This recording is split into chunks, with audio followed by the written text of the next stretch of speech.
Coming to you live from a studio somewhere that's either in a basement or a bunker, depending on who you ask. It is Combat Culture Live, covering UFC 273. Hey, everybody, how's it going? Matt Ryan here with you. Brendan Sokler having to deal with a professional emergency, had to run out in just the last moment, but we will have him back for UFC 274, which means I'm driving the boat alone tonight, but I am not alone by any stretch of the imagination.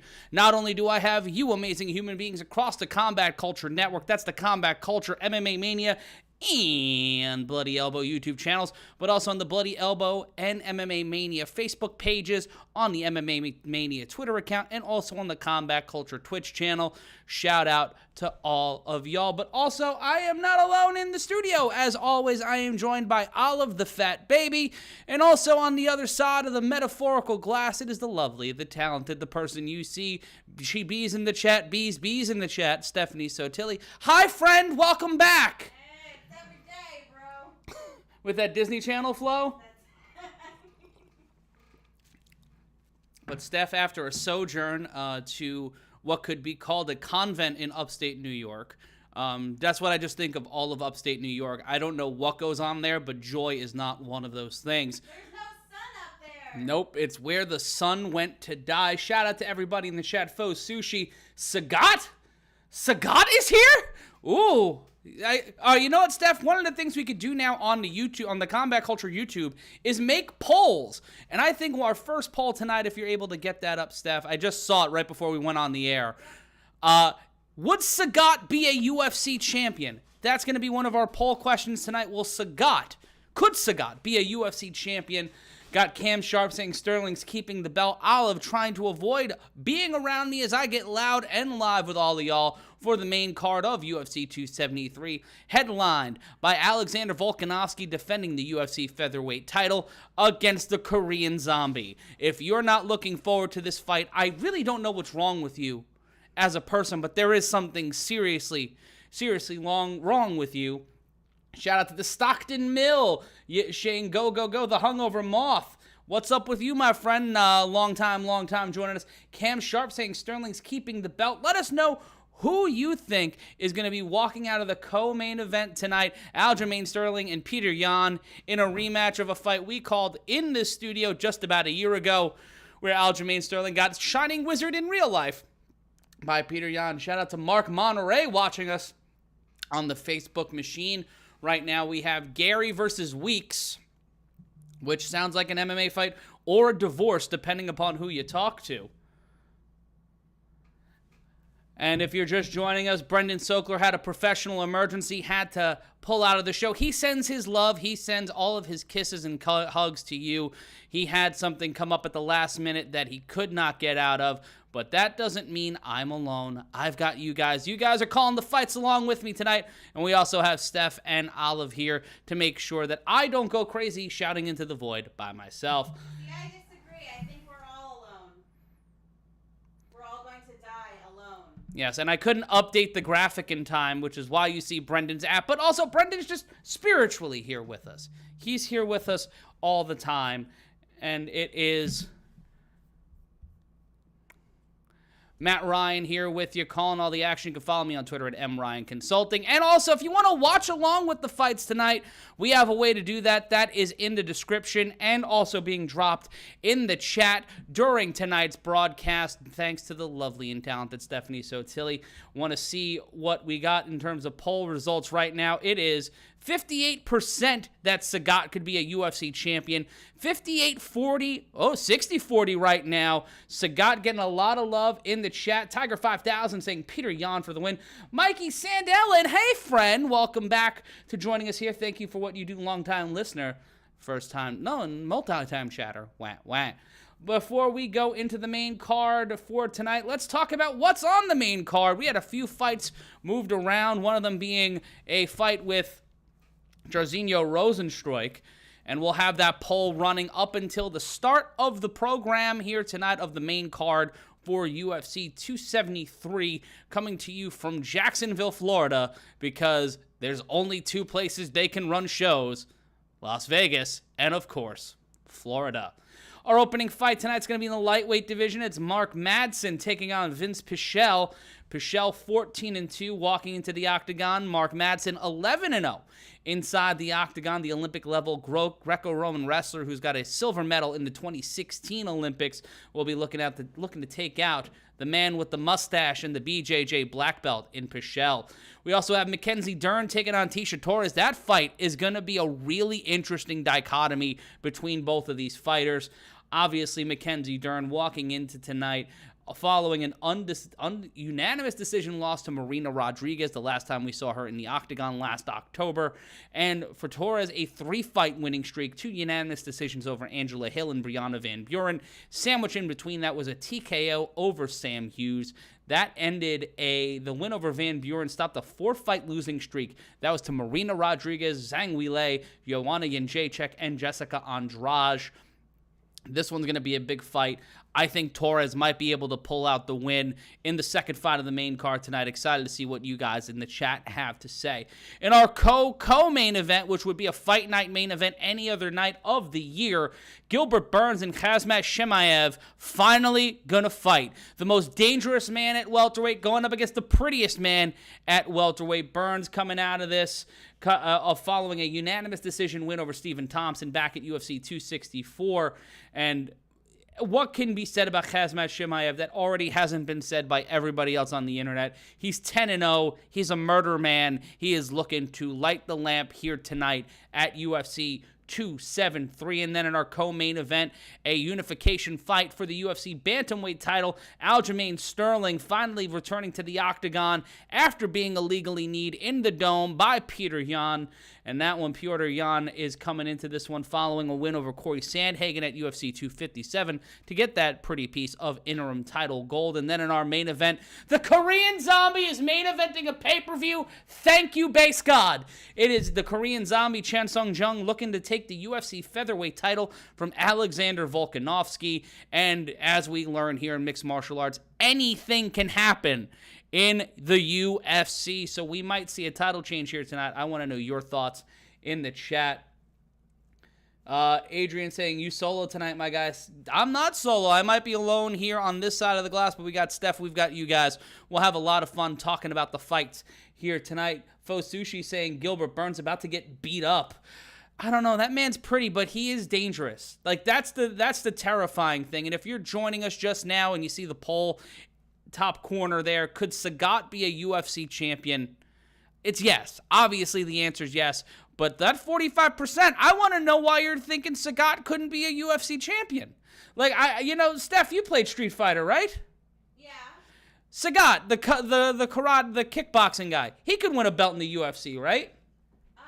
Sagat was from India, and he could stretch his limbs very, very far. So he was magic, so I would assume yes, he would win every fight. You know what? I think that's our next poll. If you have magical powers, could you win a fight in the UFC?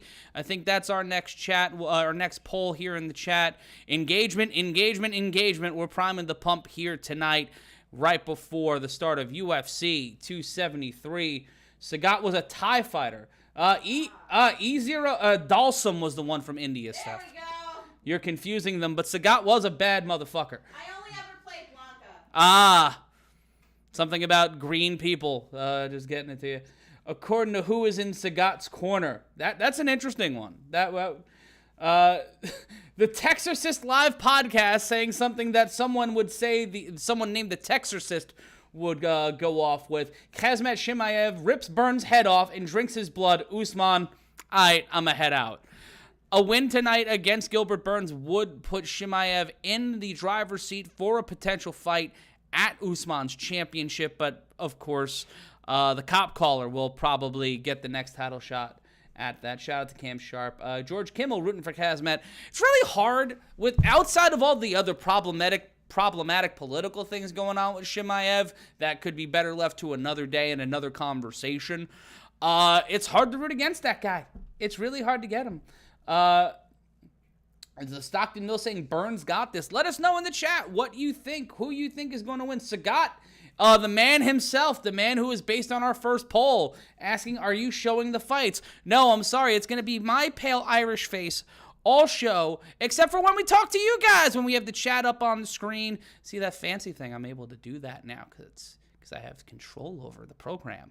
But when we talk about these fights tonight, Adrian saying Daddy Dana said if Chimaev wins, he gets Colby. And me saying Daddy Dana out loud made me feel uncomfortable, and I'm sorry that I said that. Checking in along the chat, we are not showing the fights tonight. But if you do want to watch the fights, in the description below, you are able to buy UFC 273 from ESPN Plus. And also help us out. Keep the lights on. Pay the bills. Make sure Olive gets steak on the 15th of every month. You know what? The way her contract works, let's just leave it at that. But yeah, click the link in the description. Steph just dropped it in the Combat Culture YouTube chat. So please, be a friend. Click the thing, and we also will have ways for you to put a little money down thanks to our friends over at DraftKings. We are just about 5 minutes away from the start of the UFC 273 pay-per-view, which will also mean the start of our game that we play every show. Guess the start time. We're in the third round here of the main event of the prelims. It's Gary versus Weeks in a welterweight bout, and Weeks in control here. Gary, with his back against the fence, will transition out of it and go back to the center. The UFC updating their score bug, their fight bug, which is a little getting used to. I have not watched the last couple of Fight Night cards, so I did not know if this was a new thing for tonight or something they've been doing for a while. Kick to the shin that time by Gary. Both men looking a little tired, looking a little verklempt. Leg kick that time by Gary. Kick to the midsection, missed by Gary. And some of the props for the card tonight. We'll have some fun stuff for you throughout the evening as things come up on the screen on the big television here. The Hungover Malt saying, I'm rooting for Burns because why not? You know what? That's fair. I respect that. That's fair. That's a fair assessment for all of that. But we are here live on the Combat Culture YouTube channel, and right now taking a look at the new poll, the current poll. Could Sagat be a UFC champion? Right now it is 54-46 in the affirmative. Let us know what you think. Drop a comment in the chat. Gary annoying AF according to Eon001. Why is he annoying, Gary? Did he do something? Did he steal your lunch money? Head kick by Weeks. Adrian saying, the big question, does Chimaev have hands? I think that when it comes down to the ground game and the squeezing, I don't know if he's going to be forced into a position where Burns keeps him standing the whole fight. I don't know if we get into that situation, to be completely honest with you. But in terms of distance head strikes, we're getting into the weeds here. Gary landing 30, Weeks only landing 7. With 2:48 left to go in the ultimate round of our final prelim. Weeks controlling the outside, a little bit of raspberry jam dripping down the face of Gary. Right hand missed by Weeks. Straight left landed now by Gary. Gary missing with a right. Left by Weeks, followed up by a head kick by Gary, but not able to maintain the momentum here as we continue with 2:25 left to go. Left hand thrown by Gary.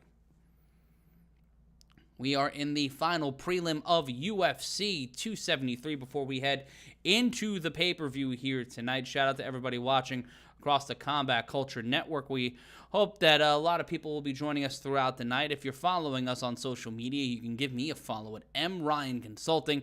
You can follow Steph on Twitter and also on Instagram at StephSotilly.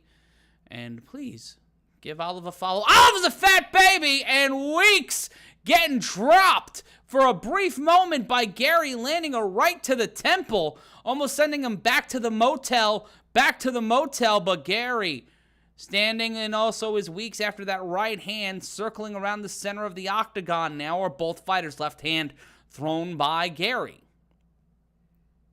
Circling around now, Gary throwing a left, met and immediately pressed up against the fence by Weeks. Gary trying to get out of this with a double underhooks, pressing Weeks up against the fence, pardon me. 1:14 left to go in this one before we go to the scorecards. And this one will delay the pay-per-view, but you know what? It's the UFC Plus era, the ESPN Plus era. And I feel like at this point, they don't need to be beholden to that satellite window. 55 seconds left to go in the round. Gary pressing Weeks up against the fence, giving him a little bit of that Midnight Express against the window feeling. Both men back to the center of the octagon. 39 seconds left to go in the third round. Circling around are both fighters. And once again, Gary has landed 43% of his significant strikes. Weeks, 45. Gary throwing 130 to the 69 thrown by Weeks, though. So output, volume against percentages firmly in Gary's favor in terms of volume, but in terms of landing strikes, Weeks has been the better fighter, the more proficient fighter. Gecky, the recorder, saying, KHAMZAT just lost. That fight didn't happen yet, folks. And if you believe him, you'll believe anything. You'll believe I'll sell you a bridge for $5. No, it'll be more than $5. It'll be at least $18.50. Matt Ryan here calling all the action for UFC 273. We're about to go to the scorecards for our final prelim before we get things started. But it is 10 o'clock. It is time to play our game, the walkout game. What time will the first walkout of the night happen? Traditionally, it'll be Brendan, myself, Steph, and you guys at home. But since we don't have Brendan tonight, he will not be in part of this. So, Steph, you get the honor of picking this evening. I did. I won last time. You won last time, so you get to go first. So, what's your selection here? This is stretching on a while, so 10-16. 10-16. That's a strong one. Let us Zay Scott saying 10-17. I'm gonna go 10-15. No, you know what? 10-17. I'm gonna go with Zay Scott here. I'm gonna go 10-17. I'm gonna play a little closer to the hole, and I think Price's Right rules will do me well here. Andy Diaz asking, what is my main event prediction? You'll learn that right before the main event. I'm not going to let you guys know right now, but I do believe heading into this fight, Volkanovski feels and pretty much looks unbeatable, in my opinion. So it is, we're getting the results now, 29-28, 30-27, and 30-27 for the winner by unanimous decision. It is the future Ian Gary walking out of here, grabbing the Irish flag. Gary will get the win over Weeks by unanimous decision, and we will head into the main card with a big win for the Irish. The Hungover Moth saying he will take 10-15, starting at 10-15. Jonathan Butler saying, appreciate the channel. Well, we appreciate you. And we got Zay Scott from Duval saying, do you think that... Hold on, I'm sorry. He did this in all caps. I've got to... You have to yell. Do you think this card can top the last Jacksonville card? Well, Zay, I think it does. I think you have two great fights up top in Volkanovski and Korean Zombie and Yan and Aljamain Sterling. And then you have the outlier fight of Burns and Chimaev. You've got a really strong top of the card. The bottom of the card got hit with someone hit it with a galooly over the course of the week, with a couple of fights being pulled from the main card, moved around, some undercard fights getting taken off, like Jairzinho Rosenstruik being taken off the card. Charlie Cruz saying, I have the best goatee he's ever fucking seen. Well, thank you. Mid-90s bullpen pitchers are really my hair and facial hair inspirations. If you played for the Colorado Rockies between 1993 and 1999, I have studied your follicles. I just want you to know that. Tiger 5000 in the chat saying 10-22. That is a deep one. That is a really deep, that's deep into the program.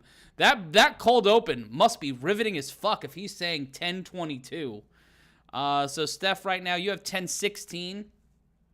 Me and Zay Scott have 10-17. Let us know in the chat when you think the first walkout of the night will be. When the UFC... It's already 10:04 on the East Coast where this pay-per-view is taking place. So we are probably going to be in one dilly of a pickle as we get deeper and deeper into the hour. Tiger 5000 sounding like he's got the outside shot right now to pull this one off. Ricardo Emanuel having too much faith in the Ultimate Fighting Championship to get its shit together, saying 10-14. That is a choice. Travis Tarr saying 10-26. Andy Diaz saying 10-19. Godfrey de Bouillon, which I think he won the Australian Open in 75. Godfrey de Bouillon says KHAMZAT just schmish, which I believe is for me to say smash in a Russian accent. I completely bombed it. Stephen Kelleher joining us in the chat. He's 6-0 so far on bets. Good for you, buddy. And you'll be able to wager from our friends at DraftKings if you're in the Combat Culture chat right now, or if you're in the description on Facebook or YouTube. You'll be able to drop a wager with a little bit of help from us here and our friends over at DraftKings. So if you want to wager on UFC 273 tonight and you're not a part of DraftKings yet, well, click the link, have a little fun, buy the ticket, take the ride. And the texter says saying 10-17, Super Adam Cox, which is an interesting, superhero nom de plume, saying sup boys with a Z, so you know he's classy.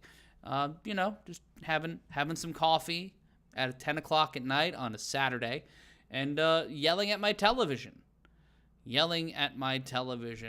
And we see the cold open for UFC 273. And let us know in the chat what you guys think of tonight's main event, Volkanovski versus the Korean Zombie. That fight is last on the card, but what is blocking the daylight from this fight is the highly anticipated rematch between Aljamain Sterling and Petr Yan.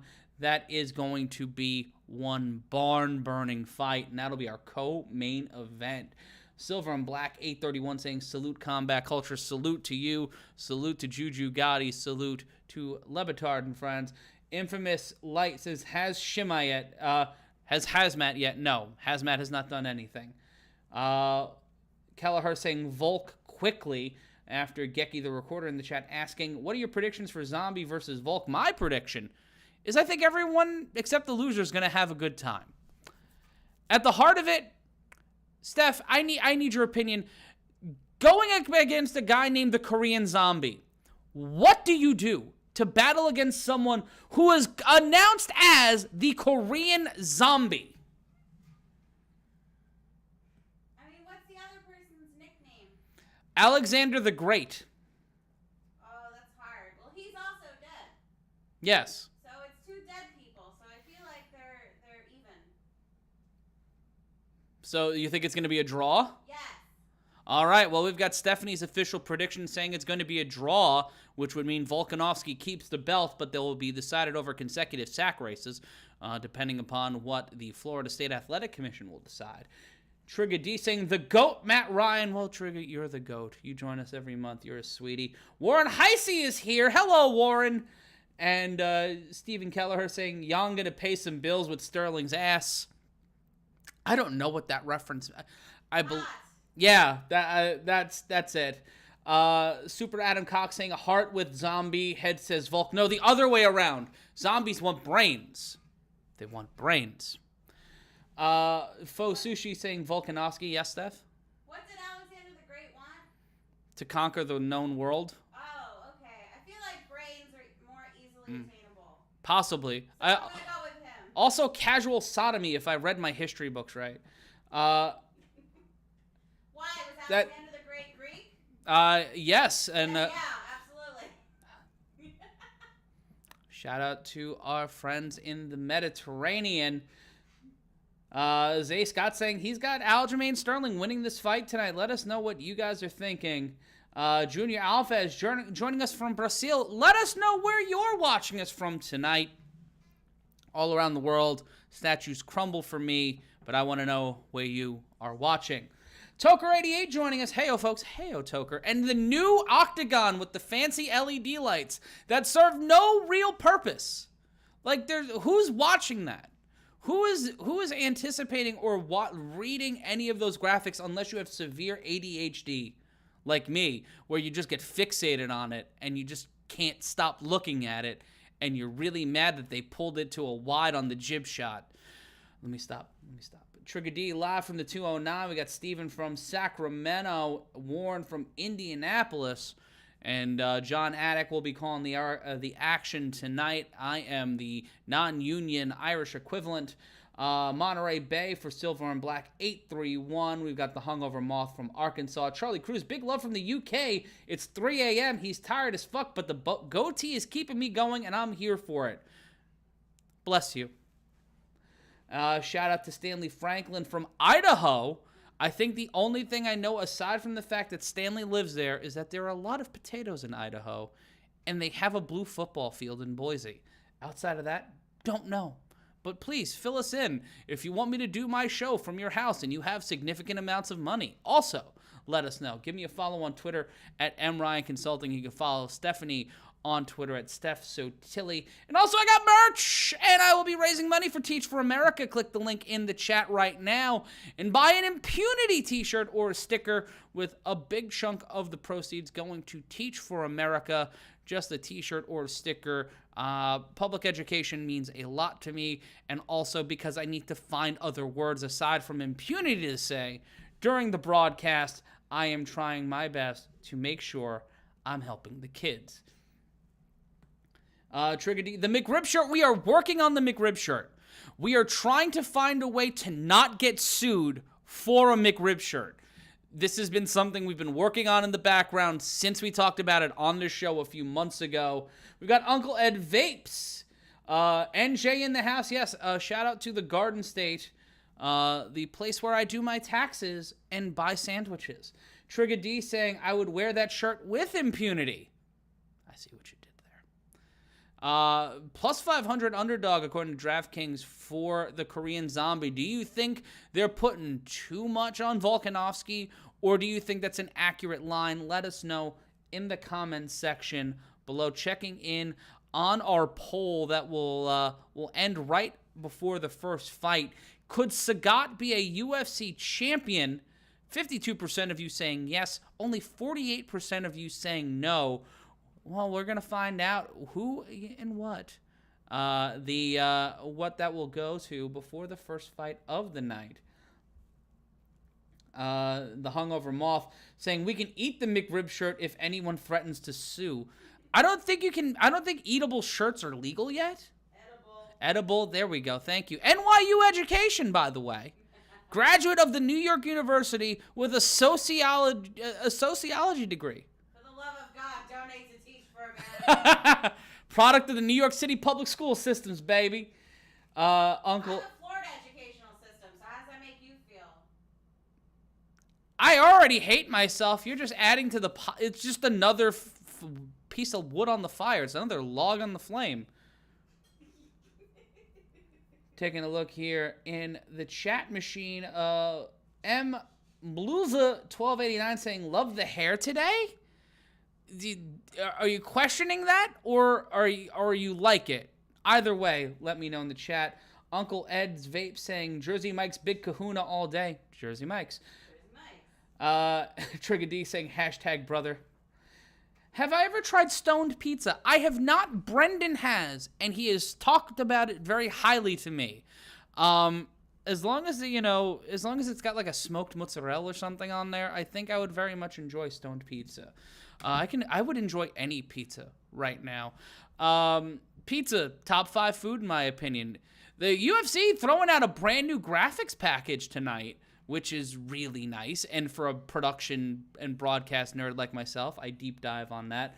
Philip the Wise saying, solo tonight? Yes, I am. But I'm actually not solo. I've got all of you with me. Malusa's 1289 saying, trying to figure it out still. That's fair. I respect that. It's 10:13. Let us know when you believe the first fight will be walking out into the octagon. We right now, Steph says 10:16. I say 10:17. We had someone saying 10:22 in the chat. That is an interesting choice. Let us know what you think the walkout is in the chat below. Ricardo Emanuel saying 10-14. We've got Patrick from Bucharest, Mexico. Hey, what's going on, Patrick? We got the Stockton Mill donating $5 to the cause. B donating. Drop some coinage in the chat and be a top-level human. Shout out to the Stockton Mill. Andy Diaz moving it up to 10-25. Joe Wellwood, which is either a 70s porn or 70s funk name, saying 10-21. Toker 88, 10-17. Trigger D saying 7-21 Pacific Standard Time, which is 10-21 in real people time. Malusa saying, my hair is very rustic. I've never heard someone say hair is rustic in my 32 years of breathing in oxygen. But you know what? I take it and I respect it. I respect it and I thank you for it. Young Ed, Rocky Boy in the house. I don't know who that's about, but thank you. And now there are commercials on a pay-per-view. I feel like this is a rib on our game. This is someone in the chat working for ESPN Plus throwing in a must run to try to screw at Steph because it's 10-15. And Steph, it looks like you might lose the game here. Oh no. I don't know what that means. You get voted off the island, I think. Life is over. I know you peak at 25. I know it's a horrible, horrible feeling. Stephen Kelleher saying 10-22 and the shirt looks crisp. Thank you. This is a new shirt. Philip the Wise asking Zombie or Volk. It's still a toss-up for me. Volkanovski, for me, is the favorite. I think minus 500 is way too heavy of a line, but I can see the Oceanic crowd, the Volkanovski crowd, putting a ton of money on Volkanovski. I can see them piling a whole bunch of money and driving that line, but I'm not sure. But it is 10-16, and if there's a walkout, Steph wins, and if not, we're still alive, and if not, we push until next time. I have 30 seconds. John Anderson saying 10-28. E-War3 joining us from Myrtle Beach, South Carolina. Blessings to you. Thank you so much for watching us. And we're at the video package. We're at the video package for the opening fight, which means, Steph, you will lose, but I've got a shot. 10 seconds, shut up. Right now, it's, according to Joe Wellwood, minus 700 for Volk right now. Oy vey. Not great for him. Mega _ Loma saying HAZMAT in the first round. Good choice. Matt Stacy from one Matt to another. Appreciate the feed. Thank you. You're a sweetie. We've got Mega Loma joining us from Serbia. My God, the mustache on Pichelle. Vince Pichelle with the mustache of mustaches. I just love a good mustache. A good mustache in combat sports. He looks like a truncated Don Fry. And you know what? It makes me want to root for him as a fighter. It makes me think that he would fight someone with a knife actually in his stomach. And that doesn't give me pause. That gives me a bit of joy. And it is 10-17. And there's Megan O'Leary. Megan O'Leary standing there. Come on, baby! Come on, walk through, son of a bitch! Yeah, we're both losers. Yeah. Way to 10th time I said that today. Way to be proven right, Mom, Dad, people I went to school with, former employers, current employers. Rhino, Detroit, home of the original Sheik. Hell yeah, it's the home of the original Sheik. Shout out to Ed Farhat. There's a new book about the original Sheik that I definitely do want to read. As Mark Madsen makes his way to the octagon, the Olympic-level Greco-Roman wrestler had a silver medal in the 2016 Summer Games. He trains under Martin Kampmann. In his last couple of fights, he's knocked out 3, submitted 3, decisioned 5. He is undefeated. His last 2 fights were decided by decision, a split decision to Clay Guida and a unanimous decision to Austin Hubbard. And he got a TKO win in his UFC debut. This fight was initially supposed to happen at UFC 271 and got moved up from the 273 undercard because of the wacky races that happened earlier this week. Zay Scott saying, if HAMZAT wins, who does he fight if not Colby? Ooh, it's got to be Colby unless they give him the trilogy fight again. I think the winner of this fight goes into a title eliminator against Covington, but maybe it could be Masvidal if he gets bailed out in time. 3 wins by knockout, 3 wins by submission in the career of Madsen, as I said before. 9.0 9-0 UFC takedown ratio, and as I said before, a Greco-Roman wrestling Olympic silver medalist for representing the Danish folk in the Netherlands in 2016. Trigger D in the chat saying that Pichelle stash gives his punches 1,000% more zing. I'm sorry, I said that wrong. That Pichelle stash gives his punches 1,000% more zing. Every time I see Pichelle in the octagon, it makes me want to call a fight like this because, as Stephen Kelleher says, the mustache makes him look 1920s-ish. I'm proud that I did that. Madsen, according to DraftKings, is plus 700 to win by knockout or TKO, plus 600 to win by submission, plus 215 to win by decision. And coming out now is a man walking aggressively to the octagon. His mustache leads the way for him. It's Vince Pichelle, looking exactly like what Freddie Mercury would look like if he were a combat sports athlete. He's got a black belt in BJJ, trains out of Factory X. Interesting fact, as a teenager, got kicked out of his house by his mother for a variety of problems, but found another way to rise up at the age of 15, rise out of that problem, and become an elite athlete.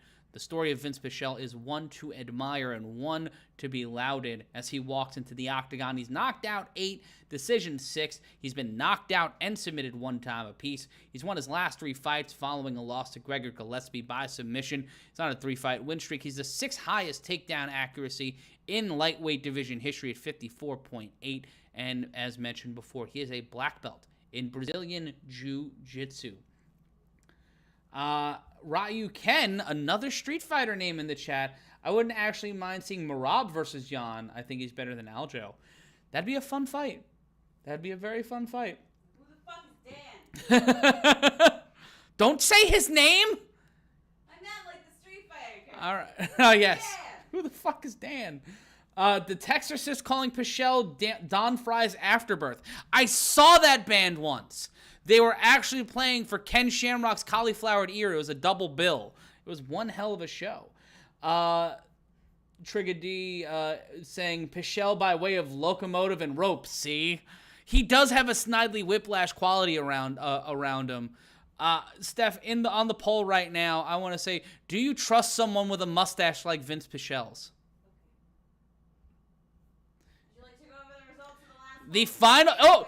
Wafer thin, 203 of you voted on this. Could Sagat be a UFC champion? The final results, 51-49. Sagat could be a UFC champion. So we're answering questions one at a time here. Let's take a look at the tail of the tape for our opening contest. Pichelle 39, Madsen 37. Pichelle standing at 5'10", Madsen at 5'8". Half-pound weight advantage for Pichelle at 155.5, both with a 72-inch reach. Right now, it's slated as a pick'em according to DraftKings. Pichelle at -15, Madsen at -105. Yan has the same stance as Sagat, so that answers the question. And Bruce Buffer looking like he just swagged out the Masters with, what is that, velvet? It is. It's a green velvet jacket with black breast, like a black on the breastplate there. Beautiful jacket. That's a nice jacket. I feel like Vince Pichelle should be wearing that jacket while giving a speech. Timothy Blake, he's back on the road trucking again tonight. Glad you're joining us here, Timothy.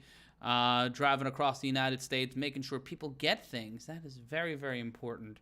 Shout out to those keeping our supply chain working and working all across the United States. We are in our opening fight for UFC 273. It's Pichelle versus Madsen, a fight in the lightweight division. Madsen looking like every creative fighter in UFC 1 through 5. Looking very much like the guy in the Barbie girl video. He does look like he belongs in Aqua. As the introduction's going on from Bruce Buffer. Douglas Abramski, thank you. The hair is excellent. I will pull it down at some point. Not to titillate people, just because I need to take my hair down. Matt Stacy, yes. Sagat from Street Fighter, yes, we know. Yes, that's Sagat. And right now in the chat, would you trust someone with an old-timey mustache? It's 62-38 in the affirmative. And speaking of fancy beards, Larry... I don't think that's smart. And here we go. Madsen, Pichelle, the opening contest for UFC 273, and we are off. Both men stand in the center of the octagon. Trying to trace around is Madsen, switching stance. Leg kick almost takes out the knee of Madsen by Pichelle. Low kick by Madsen. Feigning that left hand is Pichelle. Just about 20 seconds gone by in round number 1. Standing in the center of the octagon, circling around. No real momentum for either fighter. 4.5 minutes remaining in round number 1. Kick to the ribs that time by Madsen. Punch to the body missed by Pichelle. Pichelle trying to control the pace of this fight. Madsen flowing here, feeling a little more open. Leg kick landed that time by Madsen. Pichelle's back tattooed. Majority of it, his entire back in his rib cage, and he gets tattooed with a kick to the ankle. With 4 minutes remaining, just over a minute gone by here in round number 1.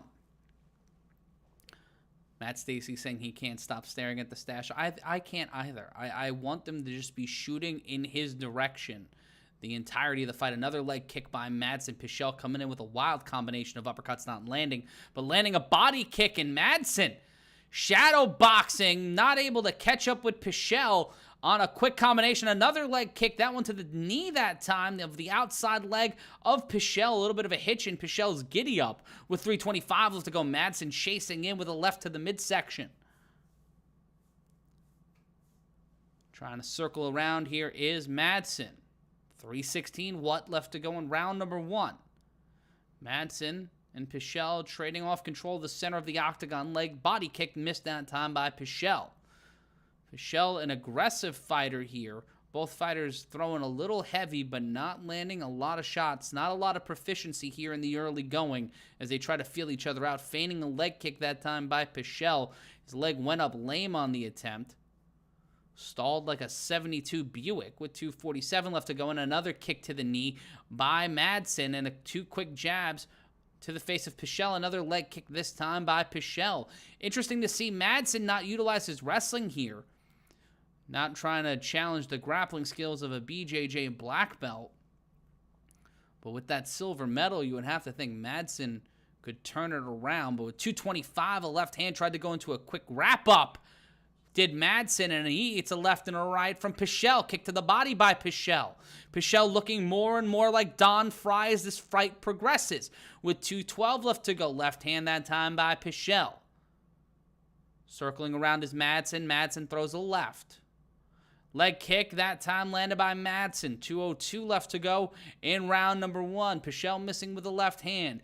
Leg kick that time landed by Pichelle, trying to create some consistent pressure here on Madsen. Goes inside, knee to the body, finds a way out of it. Pichelle eats a couple of hands and overextends on an overhand right and misses, but lands a kick to the body. 1:42 left to go, and these guys are about to hockey fight in a phone booth. Standing in the center of the octagon, standing around here trying to create an opportunity is either fighter. 93 seconds left to go. Kick to the thigh that time by Pichelle. Kick to the shin by Madsen.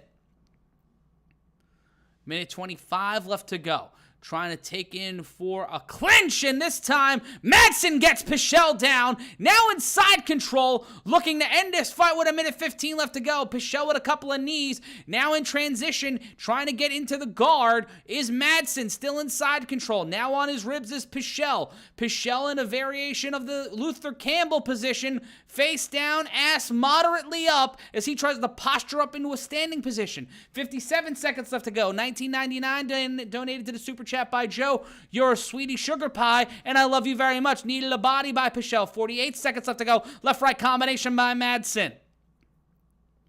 Both men standing in the center of the octagon. Pichelle throwing a couple of lefts, but eating a left-right combination from Madsen. Kick to the leg once again by Pichelle, but he walks into an uppercut by Madsen with the right, but that one doesn't land stiff enough. 29 seconds left to go in round number 1. It has been a war here between these guys. They are emptying the gas tanks, and Madsen empties a right hand into the face Pichelle, but he does the emoji and continues to fight through this here with 13 seconds left to go. Both of these guys making their pay-per-view main card statements here tonight in the lightweight division. Another kick to the leg, that time by Pichelle to the outside leg, and a right-left combination at the horn, and we will go to round number 2 in Jacksonville.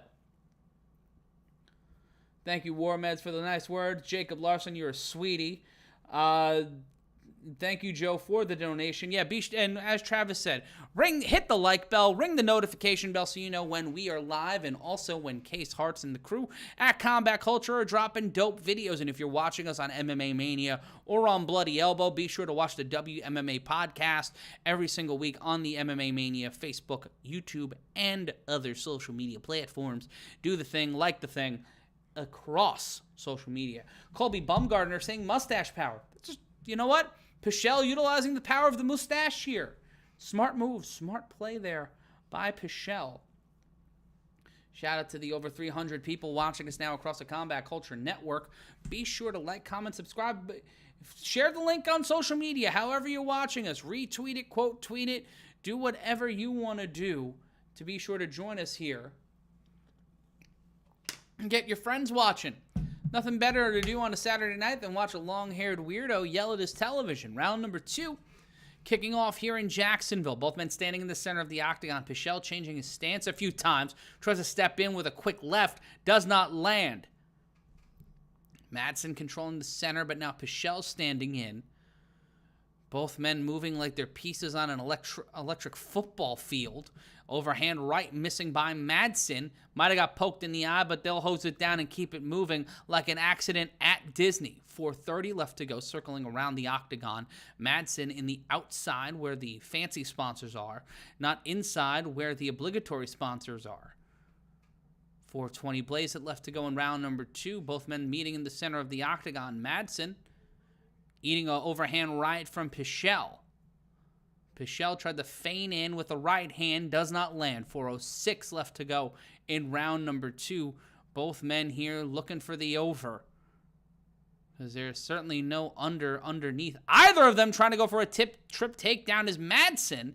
Not able to pull that off. Kick to the body by Pichelle. Right hand. And Pichelle saying, bring it on. He wants a war here tonight in Jacksonville. He wants to do something Urban Meyer couldn't do and get a victory in Jacksonville. 3:39 left to go in round number 2. Standing in the center. Ooh, another leg kick by Pichelle. Those are starting to matriculate in the stat sheet for Pichelle. Oh, and a quick strike exchange. The Pichelle getting the better of that one, landing in the sweet spot with a right uppercut. 3:17 left to go in round number 2. Shout out to Mr. Abdulman Baker joining us from South Africa. And shout out to Derek PNW saying it's legit broadcasting. Thank you. 3:03 and not the emo band left to go in the second round. A kick to the back of the knee of Madsen in a tie-up there. Pichelle trying to get the better of Madsen, but Madsen finding a way to clear out with 2:50 left to go. Kick to the body by Pichelle to Madsen. And punch to the face by Madsen. Interesting, both of these guys with some great ground game have kept this fight standing, and I think that lands more in Pichelle's favor, but the deeper we go, the deeper the gas tanks. This might be the opportunity for Madsen to utilize that grappling. As soon as I say that, Madsen with a reversed waistlock dragging Pichelle down to the ground. Now Pichelle just in a sitting position. It looks like Madsen looking to go for a submission here. Madsen putting Pichelle near the Luther Campbell position, had him in the fetal position, now in the Luther Campbell. He's 2 for 2 in takedowns tonight.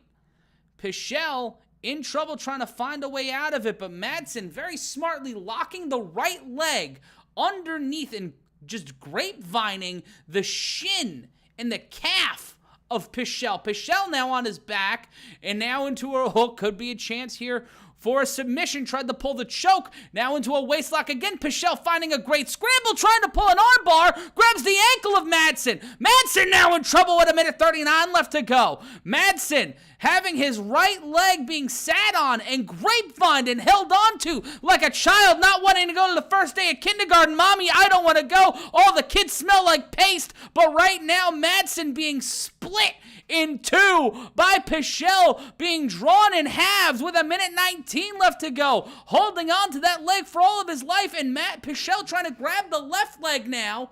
I don't know what he's trying to do. Maybe just try to pop out the hip joint. And now he's grapevining the leg. He has grapevined the leg, and now Madsen gets it out of it. And now immediately back into a wrestling position. When under a minute left to go in the second, left hand missed by Pichelle. Madsen still in this one. After Pichelle tried to put him in a meat grinder, overhand left landed by Madsen, but he couldn't plant on the right leg and he wobbled a bit. 40 seconds left to go. That right leg could be in trouble for Madsen. The deeper this fight goes, right hand combination, and Pichelle teeing off, not landing strong, but landing anyway, just landing shots. 28 seconds left to go, and Pichelle taking Madsen down. Madsen now in a variation of a yoga pose that I don't remember because I haven't done yoga since high school, but with 18 seconds now, grabbing underneath the legs is Pichelle, and he is now folded in Madsen as if he were a chair, and now Madsen trying to control the rhythm here while sitting against the fence with 5 seconds left to go in the round. If you thought Madsen won round one, Pichelle making a case for round two. It's eight. Oh, and Pichelle giving him the and this guy, I love this fucking guy. What a guy. Checking in on the chat. The Stockton let's take a look here. Cody Bumgardner asking, the real question is which UFC fighter has the best mustache? Let us know in the comment section below. And you know what? Would you trust someone with an old-timey mustache? The poll right now is 55-45 in the affirmative. Some of you are just too trusting, or some of you have a Teddy Roosevelt fetish. I haven't figured out which yet. Shout out to PCNS. Thank you for the kind words. Shout out to Marathon Refrigeration joining us here, as always, in the chat. And just looking at the replay here, Pichelle, just what a round from Pichelle there.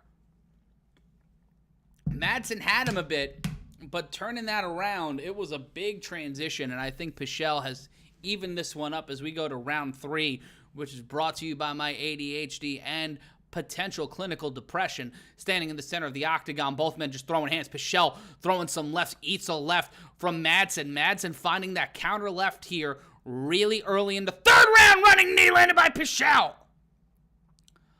4:44 left to go. Another leg kick by Pichelle. Knee by Pichelle. Missed. Madsen with a right-left combination. Feigning the left were Madsen, and then Pichelle feigning with the right, not landing either time. 4.5 left to go, and Pichelle going for the takedown. Immediately stifled by Madsen.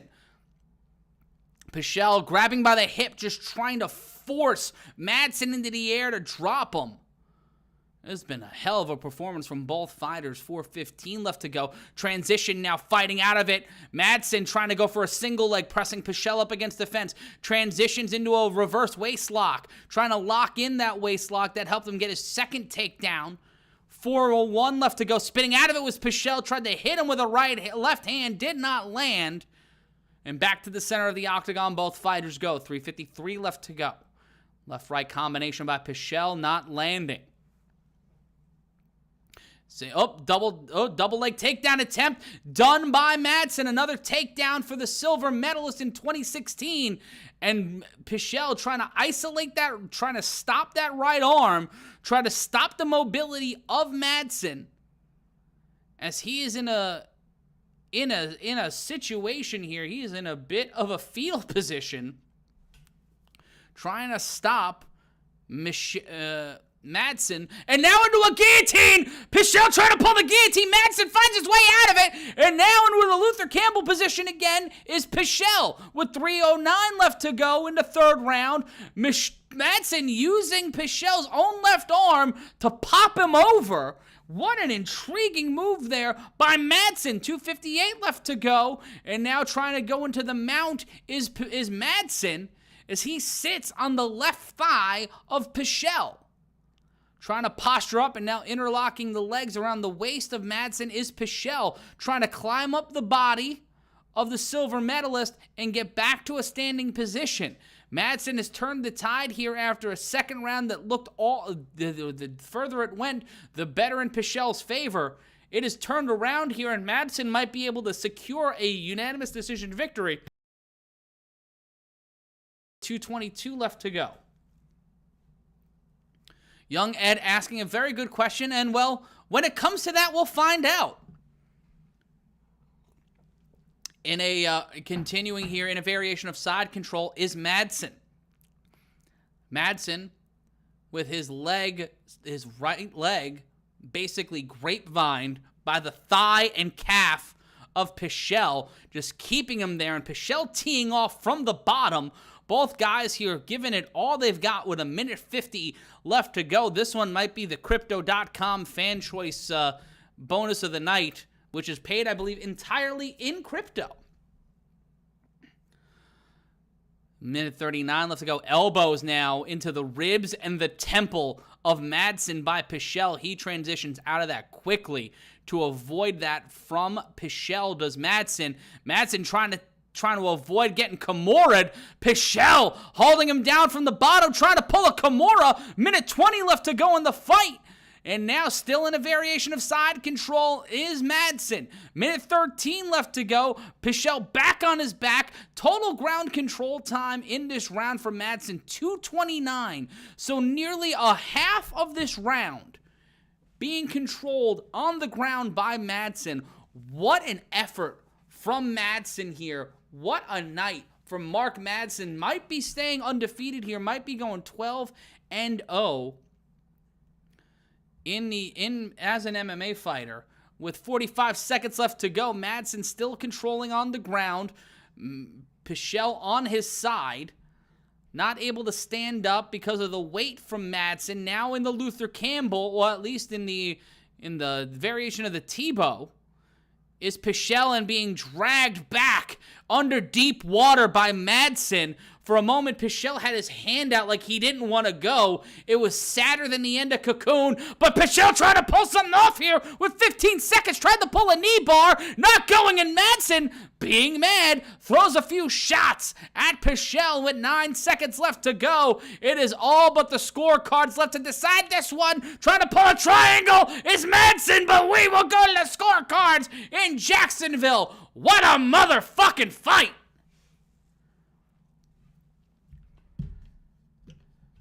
Thank you to Garrett Snyder for the kind words. Toker88 asking the real question: how is the stash holding up? It is magnificent. That mustache is Wilford Brimley levels of unflappable.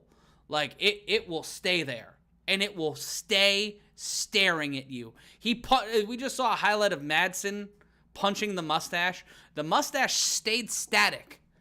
Pichelle's face moved. That's what happened. Philip the Wise saying, pay the fighters. Yes, pay the fighters. Pay them in actual money. You know, more than, 13%, 18%, whatever the fakakta thing is. Philip the Wise saying he puts gel in the stash. That's a smart thing. I've never gelled my beard before, but I feel like it would be uncomfortable. I feel like it would be very, very, very uncomfortable. Let us know in the chat if you've ever done that. And Madsen looking at the camera, talking to it, probably not knowing, no one can hear what he's saying. I believe he said, vote for Baba Booey. Taking a look here. Cody Bumgardner, crypto fighter bonus needs to go to Pichelle for the amazing mustache. Everyone go vote. That's not a bad that's not a bad idea. Vote for the mustache. I'm just joshing ya. Solid YouTube channel name, saying love the energy and the channel pimp. I just said it like that because I've always wanted to say it like that. We're going to go to the officials' decision here. The scorecards, according to Bruce Buffer. 30-27, 30-27, and 29-28 from Mark Madsen. He will now go 12-0. I agree more with the 29-28. I do believe that second round should have gone to Pichelle, but Madsen in the first and third made his statement clear. Not a big fan of the 30-27, but hey, LOL Florida. Mikey Sandellin saying stick with the beard balm. Soap Toaster saying, okay, bruh, you might be one of the best announcers I've ever heard for MMA. Who needs pay-per-view? Exactly. Shout out to the Stockton Mill donating another $2 to the cause, and you can do that too. Drop it in the super chat. You see the little, if you're watching on YouTube, you see the emoji, you see the show your support for combat culture, the dollar button, and then the poll. And we've got a poll going right now, and we'll have a new one before the start of the next fight.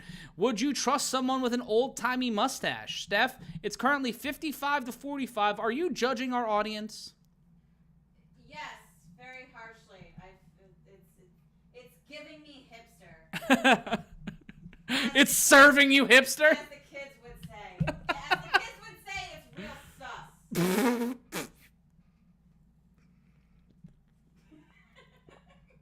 I needed to take a large gulp of water after you said that. Not because I've been yelling for 15 minutes straight, but, sus. When did we get to the point where that was...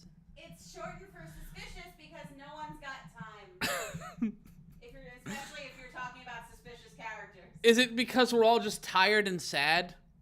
It's also we don't trust anybody anymore because we're slowly losing faith in our fellow man, and I kind of get it. Yeah, me too. Me too. And if you get it, follow us on Twitter at MRyan Consulting. You can follow Steph at Steph Sotilli. And now they're just showing a bunch of random white people for no real reason. And there's Andrei Arlovski. AEW superstar Andrei Arlovski in the crowd. Taking a look at the chat. Trigger D saying sup piss chiss. I don't know what that means. Oh, suspicious. Sus piss chiss. Yeah, you know what? It should be chiss. It should be chiss. Jacob Larson, I do not have a podcast, but if you want me to have a podcast, tweet at MMA Mania and say, hey, give Matt some money.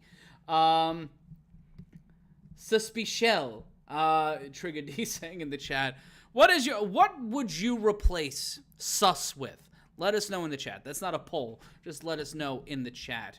And we're going to be judging you. If you... Shady. Yeah. Shiesty. I think Eminem took it.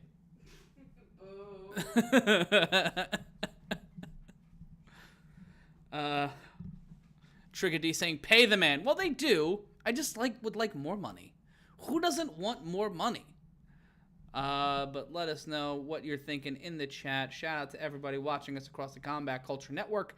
I'm Matt Ryan. Let's take a look at some of that beautiful bean footage, some of the comments in the chat here. You see we're on the Combat Culture YouTube channel. We're on the MMA Mania and Bloody Elbow YouTube channels. We're also on the MMA Mania and Bloody Elbow Facebook pages. We're on the Combat Culture Twitch, and we're on the MMA Mania Twitter machine. Matt Stacy saying the UFC needs to hire you. I feel like they wouldn't. You have to shave your head. The rule. That's the rule. Sorry for putting up the title screen, guys. But yeah, that's I don't think I would look good with a shaved head. If you think I do, Photoshop it and send it to @MRyan Consulting. You have to go shave your head and have worked with Doug Stanhope. I think I have, per my intern days. And if you're wondering what I interned for, you'll find it. Yeah. Shout out to Matt Stacy in Dickinson County, Virginia, the Legion. Is that a bar? Is that a bar, or is that just you and your friends in a fort somewhere calling yourselves the Legion? I feel like I feel like LARPing is something to where there are not more factions. There needs to be more factions in LARPing, in my opinion. I'm giving. That's a hot take. I know it's a real hot take. Super Adam Cox donating $9.99 to the cause. Contribution for faith and humanity. Great commentary, Matt. Thank you, sweetie. You want to go over the poll and see? Yeah, let's go over the poll. Let's go over Giving me snidely whiplash. They voted for it more? Who's voting for who? People have never watched Rocky and Bullwinkle. This is absolutely. I did an entire. I'm sorry for cutting you off, Steph. I did an entire show in a mustache once, and everyone was concerned. The whole audience, everyone doing the show with me. But apparently they can trust you. Yeah. Tyler Durton saying, where's my sidekick? I don't have a sidekick. I have a co-host. Brendan Sokler not able to join us this show. He'll be joining us for UFC 274. But joining me on the other side of the metaphorical glass is Stephanie Sotilli. And Does he mean me? Are you a sidekick? Are you a sidekick? For this, yeah. Every other aspect, no. I'm in charge. I don't have a mustache. I don't have a mustache. We just got your shirt. Gene USMC, your biggest fan in the chat, saying Steph is the GOAT. Yeah, I do chew on tin cans. It makes Christmas shopping for her very easy. My teeth are killing me. Burrito spicious, says the hungover moth. Man, I like it. I'd fist fight somebody for a good burrito right now. Nobody show up to the studio and fight me. I'm a loather, not a fighter.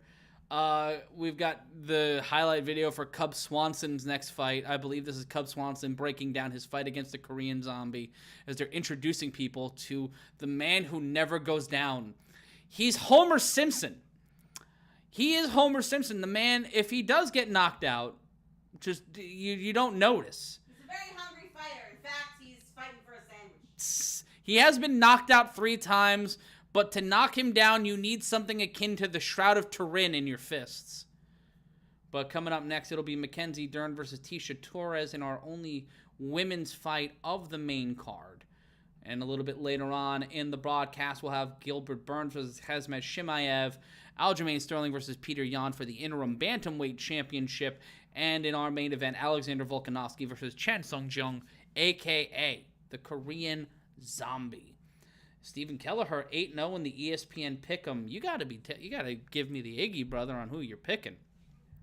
Gotta hit me up on my cellular telephone and give me the 411, as the kids would say. But checking in here in the chat. Shout out to Bloody Elbow, giving us some love here, giving the retweet. Trigger D saying, I used to box my cousins for the Cheeto dust left in the bag. I think that's the most recession thing I've ever heard in my life. Like, that is some 90s recession stories right there. I mean, that's now. Yeah, it's true. So I think I saw a knife fight happen at a Costco at the gas line. It was butter knives though, but there were a lot of them. It's Choi and Swanson going into the UFC Hall of Fame. That's what that video package is. I can't hear what's going on the TV, so I was just kind of flying blind with that. The Stockton Mill saying, going with Burns. Andy Diaz asking, am I feeling it? I'm not feeling really much of anything right now. I'm feeling excited to be here with all of you guys. But for those of you just joining us, Mark Madsen won by unanimous decision to go to 12-0. And with that, Vince Pichelle dropping to 14-3 in his career. And we're getting ready for the number 5 ranked Mackenzie Dern taking on the number 7th ranked Tisha Torres. The top 5 right now is Dern at number 5, Yan Zhao at number 4, and they took the graphic away from me because I don't work for them, so they don't count me in. Colby Baumgartner in the chat. With those gas prices, fighters need to get paid more. Well, here's Kevin Eubanks and the Tonight Show Band. Stephen Kelleher picking Volk, Yan, Khamzat, and Dern. That's an interesting one. Gilbert Burns needs Steven Seagal's delusional lies tonight more than ever. The Texorcist, we as a nation need Steven Seagal's blatant lies and terrible movies now more than ever. Why? Because we need a clown to laugh at, and there's no better clown than Steven Seagal. He cosplays as a police in real life. You ever see the Steven Seagal reality show, Steph? No.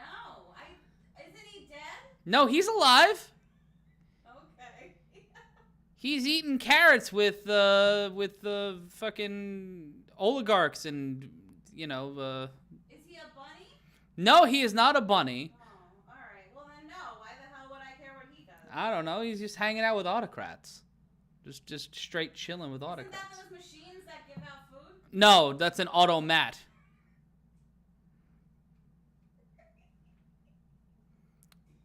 We are having a time here tonight.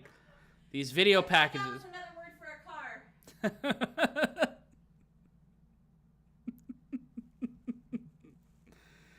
car.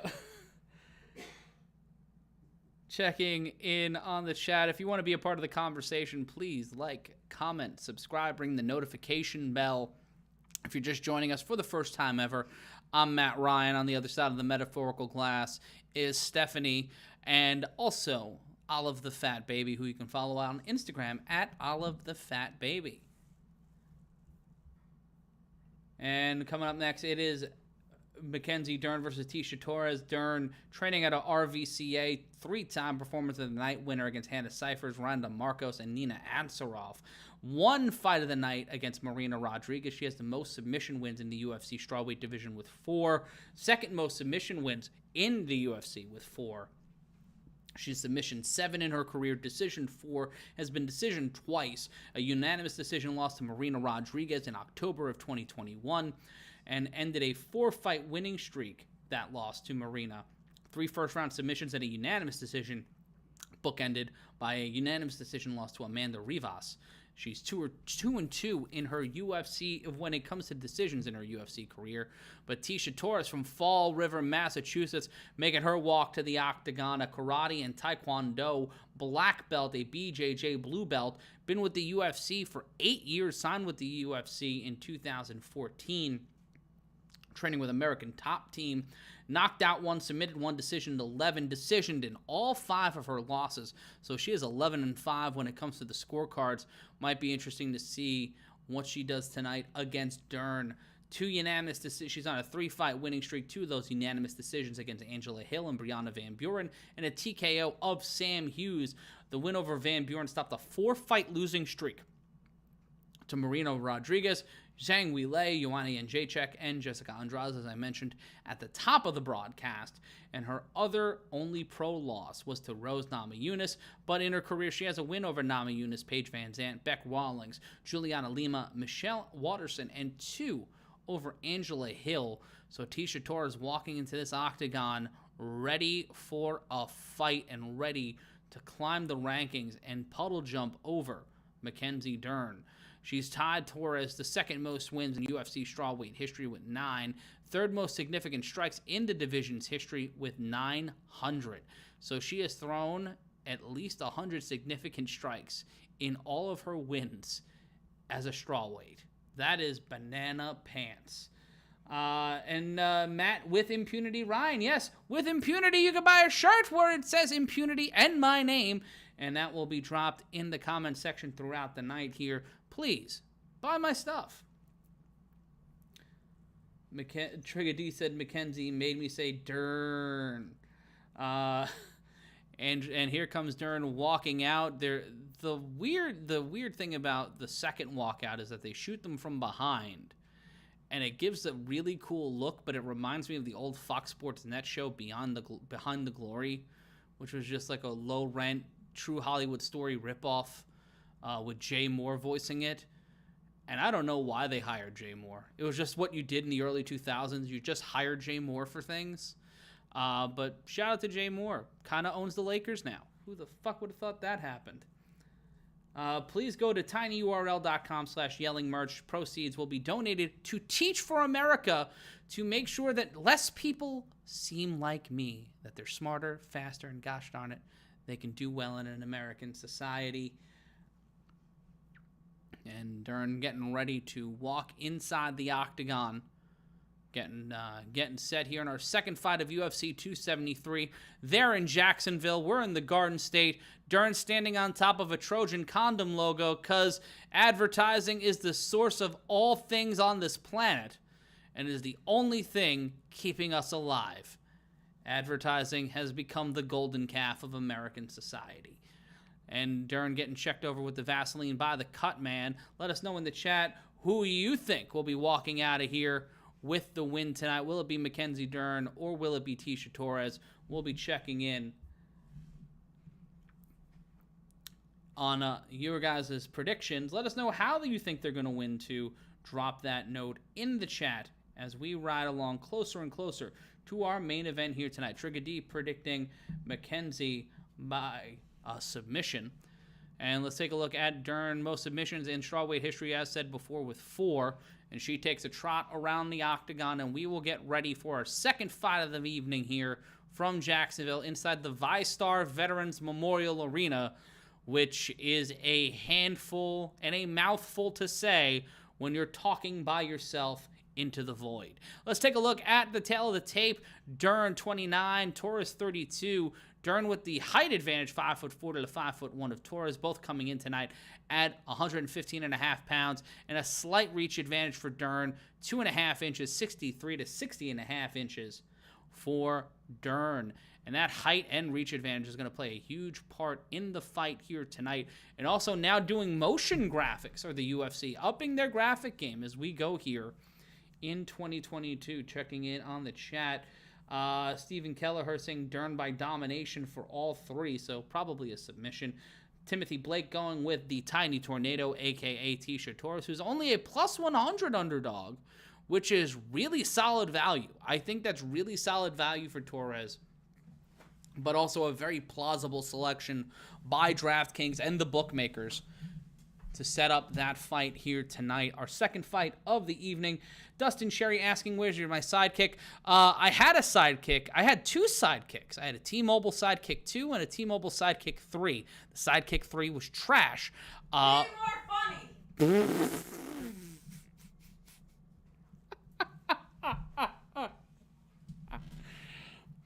Oh, that broke me. But Brendan Sokler, who's usually sitting to my left, is not here tonight. He had a professional emergency, but he'll be back with us for UFC 274. So don't you fret, don't you worry. You won't have to deal with me by myself for 2 shows in a row. Dern, the minus 120 favorite, walking into tonight's fight, 11-2. A really close fight on the scorecards, and Wesley Santos, Mackenzie Dern's husband, with Mackenzie Dern's child, sitting in the front row, getting ready to reenact Beyond the Mat in real life in our second fight of the evening. Torres ready to fight, and so is Dern. And here we go with round number 1. Dern coming in fast. Torres laying out of the way like Roger Dorn and a ground ball. 4:48 left to go. Overhand left missing by Dern. Standing in the center of the octagon, pressuring Torres. Throwing some hands here. Both fighters free with the fists in the early going. Left-right combination by Dern. Overhand left and a right uppercut. Trying to go in for the takedown, but stifled by Torres. Thigh kick into a left-right combination. Dern trying to get into a transition game here early, but stifled by Torres. Torres finding a way out of it, living up to her Tornado nickname. With 420 blaze it left to go in round number 1. Left hand missed by Dern. Left-right combination missed by Dern. Torres trying to pull her inside, but Dern fighting her way out of it. 4:08 left to go in round number 1. Left hand not landing by Torres. Pacing around here is Mackenzie Dern, controlling the center of the octagon, feigning a left hook to the body. Left right, landing the left, missing the right is Dern with 3:50 left to go in round number 1. Standing in the center of the octagon are both fighters. Trying to float around here is Dern with 3:40 left to go. Left hand missed by Dern, and a right hand by Torres, cuffing the back of the head of Dern. Dern stepping inside. Rock'em sock'em time. Dern pressing Torres up against the fence. Torres trying to fight out of it. Trying to transition here is Tisha Torres. Torres pressing Dern up against the fence. Still locked inside, locked in the grips of Mackenzie Dern. But Torres trying to push and slide out of there. Trying to move it to the left and do the Harlem Shuffle out of this situation with 3:09 left to go in the round. Dern pressed firmly up against the fence. Torres trying to push off of the left shoulder of Dern and get out of that collar and elbow. And now it's just a single collar tie. Right hand right behind the head of Dern. Looks like they're dancing in the dark, but no. Dern holding on to Torres for all she's got with 2:46 left to go in round number 1. Torres trying to find a way out of this, needed a body, and Dern and Torres out of the entanglement like August and Jada, and they continue to throw hands with 2:33 left to go in round 1. Left to right to the body, landed by Dern. Coming inside, right-left combination by Torres, only landing the right. Overhand right landed by Torres. Overhand right fed into a left uppercut by Dern. Left shot by Dern. Push kick, right hand missed by Dern. 2:16 left to go in the round. Leg kick by Torres, missed overhand left, missed by Dern. Kick to the knee, landed by Torres. 2:05 left to go in round number 1. Push kick missed by Torres. Push kick lands, overhand left landed by Dern. Standing in the center of the octagon, pushing towards the defense is Dern. Trying to increase the pressure, maybe go for a takedown. Eats a kick and goes for a takedown. Misses an overhand head kick. Does Dern. Torres finding a way to evade the grappling skills and the proficiency of Mackenzie Dern. Minute 42 left to go. Overhand left. Kick to the knee landed by Torres. Back and forth, belly-to-belly fight here with a minute 34 left to go in round number 1. Dern missing with a left-right combination, a right-left combination, downstairs, upstairs, hook and an overhand by Torres landed. Torres trying to go inside, trying to land some shots, does not have the reach or the height advantage, but it might be minimal on the reach. Overhand left, missed by Torres. By Dern to the dome of Torres. Both fighters collapsing into one another, but not landing a strike. To go. Leg kick landed, overhand left landed by Dern. Dern throws a shot right into the jaw of Torres. Torres stays standing, and now in the center of the octagon, both fighters continue. Under a minute 51 seconds left to go in round number 1 of 3 in the UFC strawweight division. Torres kicking at the knee of Dern, who throws a left-right combination, landing the right with impunity by the Merch. Dern landing 17 of 70, 24%. Torres landing 25 of 47, 53% in terms of significant strikes. Torres eats a right hand from Dern. Super kick to the midsection by Torres. Dern tries to catch it on the second one, but Torres wiggles her feet out of there like she's the bride in Kill Bill 1. Kick to the knee by Torres to Dern. 17 seconds left to go in round number 1. Tisha, Torres might be walking out of here with a 10-9 round, and that is not something Mackenzie Dern could have foreseen walking into this one. Left-right combination, push kick again by Torres. Another savate kick, and we will go to round number 2 in Jacksonville. Checking in on the chat. Thank you to Dylan and Raiden for liking one of my jokes. Thank you so much for everybody watching along in the chat. I'm Matt Ryan, calling all the action with you. On the other side of the metaphorical glass is Stephanie Sotilli. Hi, Steph. Hi. How are you? I'm good. I'm looking at bunnies in between reading the chat. That sounds tremendous. Jacob Larson, super kick. Did she learn under Jose Lothario? Bravo, Jacob. Fucking bravo on that one. That is a great reference. That's a top 10 reference. I'm Matt Ryan, usually joined by Brendan Sokler. Brendan not here tonight due to professional things, but Stephanie Sotilli is here. Olive the Fat Baby is here, and someone just holding up a philosophy textbook and telling me everything I know is wrong about sports and society. But they're right. They're right.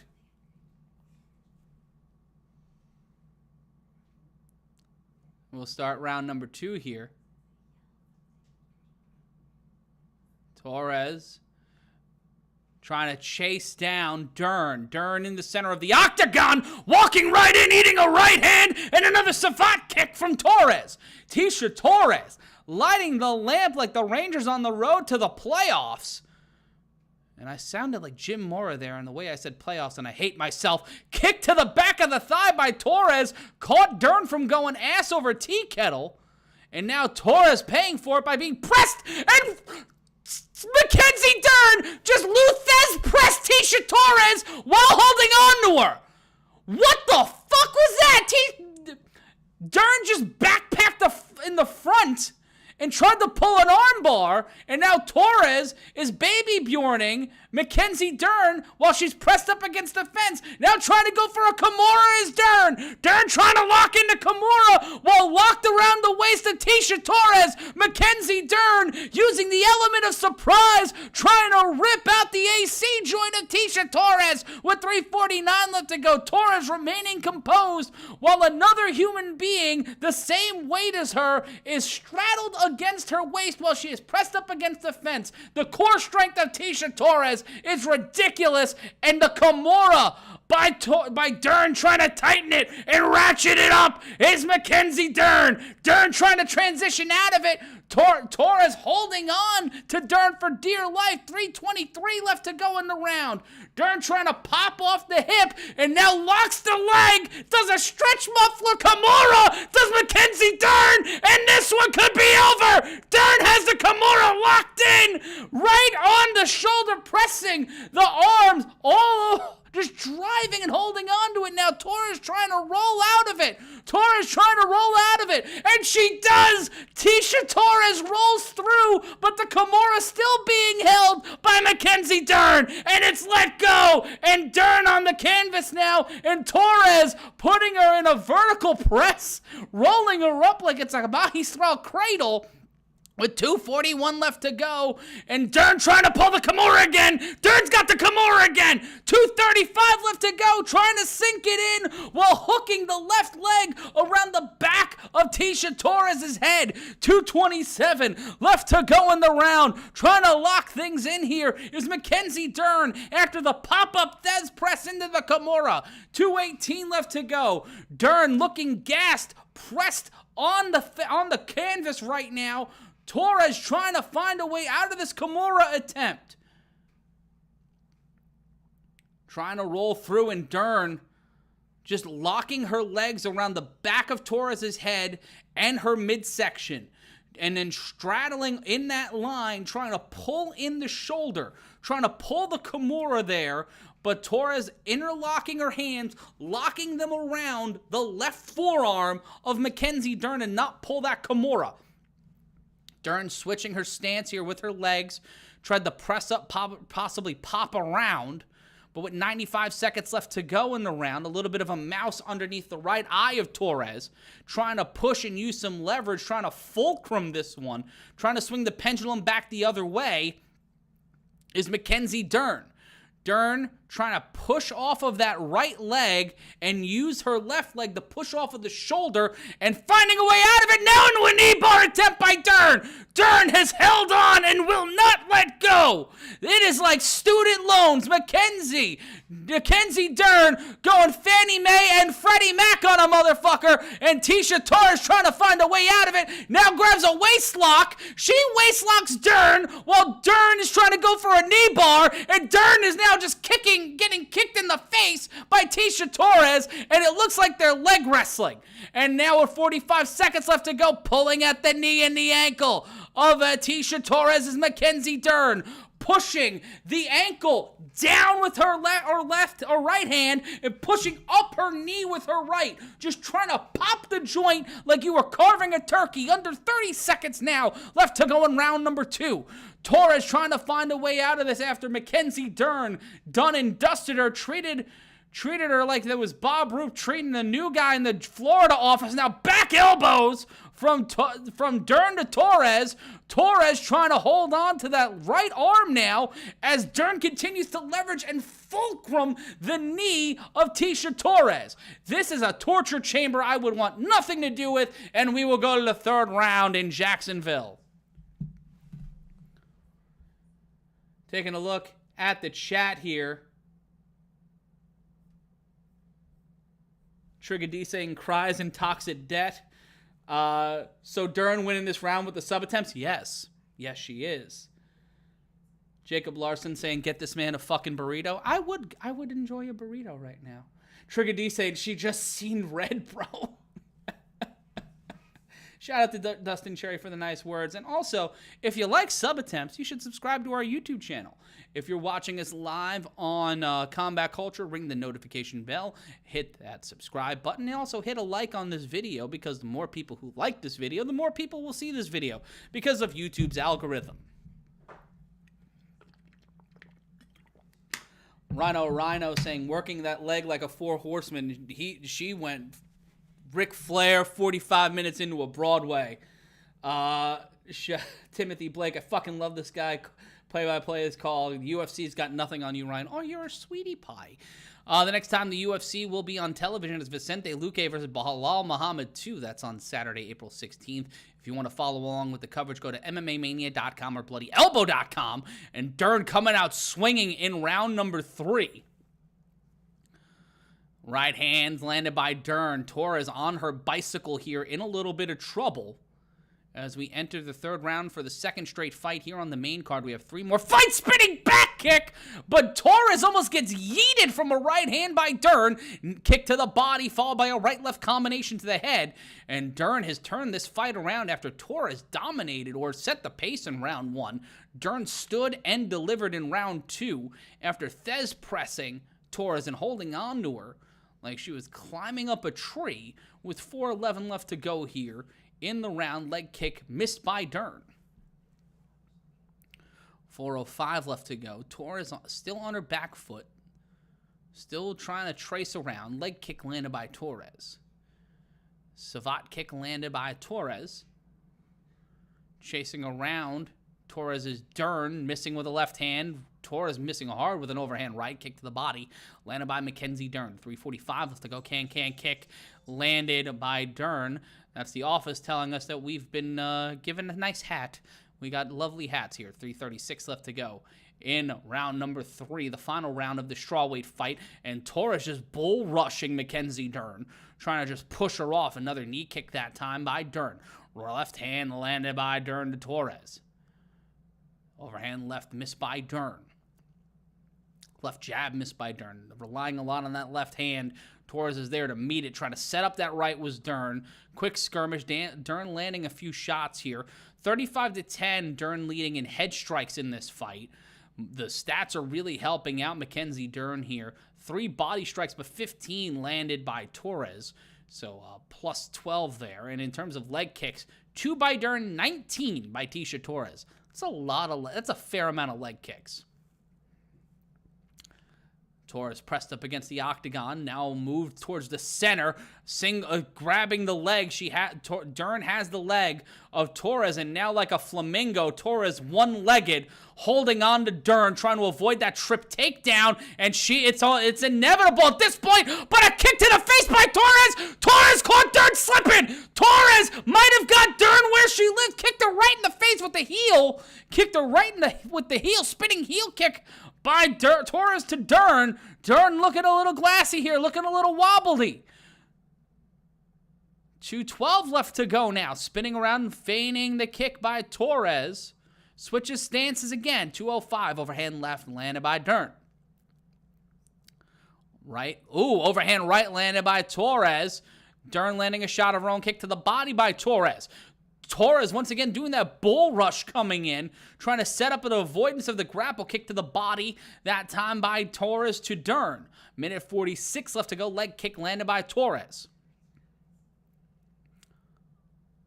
Minute 40 left to go. The energy between these two is boundless. It is very high bunny energy here from both of these fighters. 92 seconds left to go in the third round. Kick to the back of the leg by Torres. Torres eating a couple of shots from Dern, but Torres landing a few, comes charging in with an overhand right, Dern with a run of her own. Trips to Dern.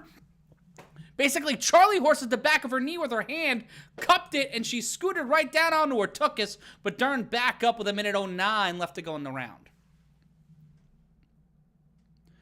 Dern avoiding another feigned spinning back kick by Torres. We are under 1 minute. Overhand right not landed. Coming in, throwing some hard strikes is Dern, but whiffing really strong on that one. Not a good OBP today from Mackenzie Dern in terms of landing strikes. Another leg kick to the back of the thigh by Torres. Kicking that outside leg. Torres has been making a cottage industry out of that. Kick to the body, overhand right landed by Torres. Torres trying to step in. 30 seconds, overhand right landed by Dern. Overhand left missed by Dern. 23 seconds left to go. And just to clarify this, she is not related to Laura Dern, or Bruce Dern.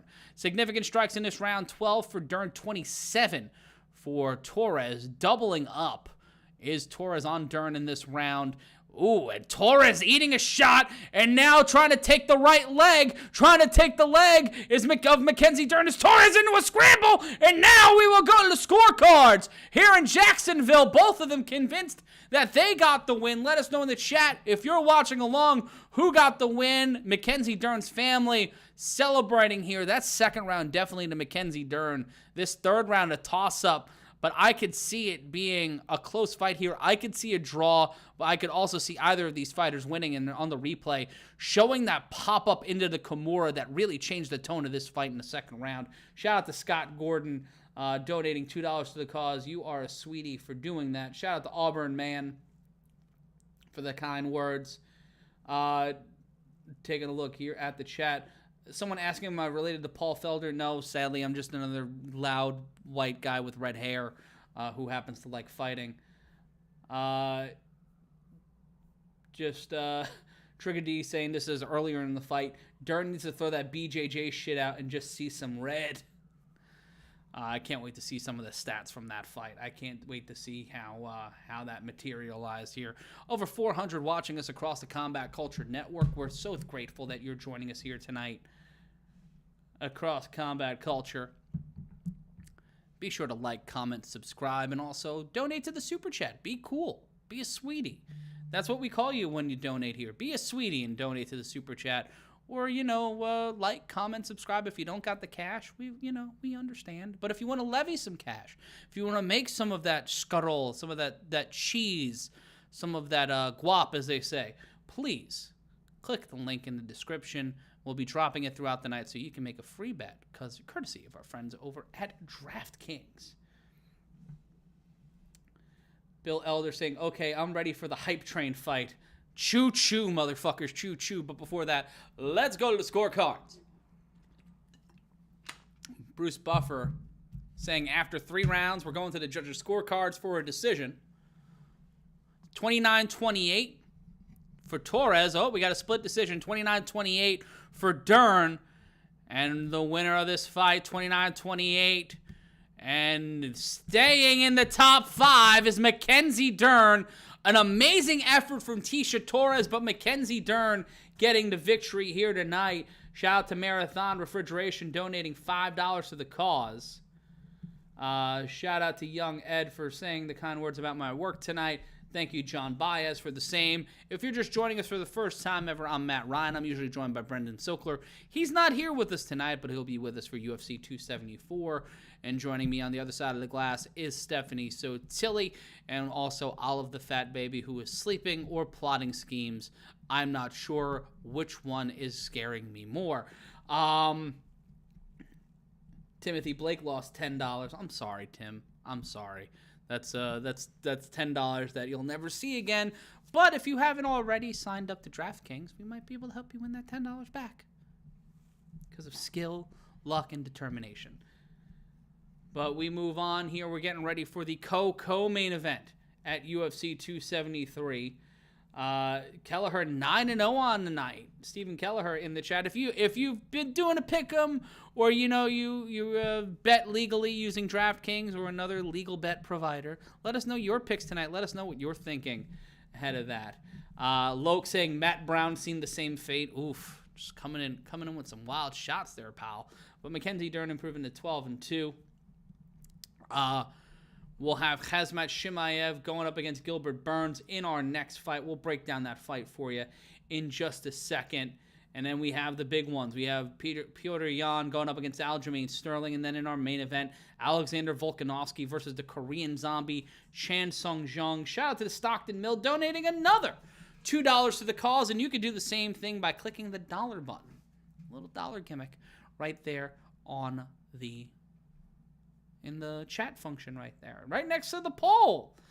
What's my drink of the night? I am drinking some lovely cold frozen coffee that has been chilling in my freezer for the last couple of hours. Nothing like some red coffee.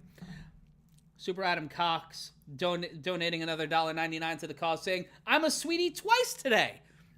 And there's Tony Khan and Jim Ross because it is in Jacksonville, and that is the home of AEW. They cut off them immediately to show Pedro Munoz, who's in the audience here tonight. And we are seeing Gilbert Burns getting ready for his fight.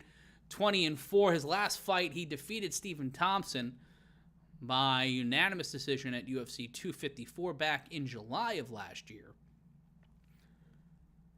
And Charlene finally joining us. Hey, Charlene, glad you're joining us here too.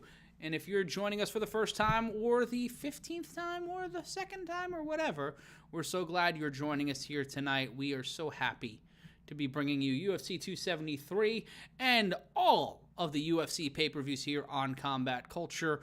We bring you every major pay-per-view. Hey, we might even bring you a Canelo fight this year. We're trying things here. And UFC 274, speaking of that, we will be back on May 7th at 10 p.m. Eastern Standard Time, 9:45. We'll get things rolling here on Combat Culture. In the main event for the UFC lightweight title, give me this fight. I need it more than oxygen itself. Charles Oliveira versus Justin Gaethje, Rose Namajunas versus Carla Esparza, Michael Chandler and Tony Ferguson are going to murder each other on pay-per-view. We've got Shogun versus OSP and Donald Cerrone versus Joe Lozon in the old man fight to start things off. That one's the Expendables fight. That will get us started on pay-per-view from the Footprint Center. I don't know where that is. Never heard of that before today. But that will be the next time the UFC is on pay-per-view and the next time we're here live on Combat Culture. For those of you just joining us, I'm Matt Ryan. On the other side of the metaphorical glass is Stephanie Sotilli and Olive the Fat Baby. They're showing us a live shot of Jacksonville, Florida. Bill Elder saying, wow, 274 is going to be wild. Yes, it is. I cannot wait for that one. Timothy Blake saying it's a retirement fight for them both. And that's the thing is, like, this generation of UFC and mixed martial artists, we're seeing a lot of retirements, or we're seeing the conversation for retirement around a lot of fighters. And it's bittersweet because you love watching these guys fight, but you also don't want them to hurt themselves anymore, put themselves in position to where the long-term effects will be slightly negative. Taking a look here. Trigger D saying Tony by way of pocket sand. Smash that like button, guys. Smash that like button. And, Steph, how are you feeling so far in the evening? A little hot, a little hungry. Same. Still don't know what an automat is. It's a restaurant in Jersey City. But if you want to turn on some cooling systems, you can most certainly do that with no qualms whatsoever. But Gilbert Burns getting ready for a fight that will heat up the room here in the studio and also heat up the world of MMA. I cannot wait to see what happens when Burns and Chimaev stand across each other from inside the octagon. And Bill Elder saying, I still remember sitting in a Hooters when Lozon knocked out Pulver in his UFC debut. I feel like whenever you start a sentence with, I remember sitting in a Hooters, there are not a lot of ways it can go without then the cops were called. Can I get a ruling on that? Is that an accurate ruling? One more time? If you see and this can be the next question on the poll. Okay. I still remember sitting in a Hooters when ... Is that a situation where it always ends with then the cops were called? That's not a question, but I can try to put that in the poll, but I think people will be confused. Would you like to Jeopardy that and put it in the form of a question? Yes. All right, then. Proceed. Okay. I can't do I can't do it. My brain hurts. J.R. Templeton saying, I saw Wayne Gretzky in a Hooters once. That's also, I feel like, do you expect to see famous people in a Hooters? There's the poll question. Okay. There's the poll question. But let us know if you've seen a famous person at a Hooters. I got spat on by a famous person at a Dave & Buster's in Midtown once. Almost spat on. I was covering a press conference for a fight. Ryan Englund saying, when Smish? Smish coming next. They're showing the video package for Gilbert Burns and Chimaev. And I can't wait for this fight. It is 11:30 in the Eastern Standard Time Zone, and we're already on the third fight. Sure, there's 2 5-rounders coming up, but shut up. Shut up. Stephen Kelleher saying, yes, famous waitresses. Sean Pick asking what I'm drinking tonight. I am drinking some red coffee from California. And it is delicious. Darth Kratos just saying, Karl Malone! I don't know if that's... And Bill, yes, I know that's where people used to watch UFC pay-per-views. And I'm not making fun of you. You're an awesome fan, and I'm really grateful for you. I like the question of being in a Hooters.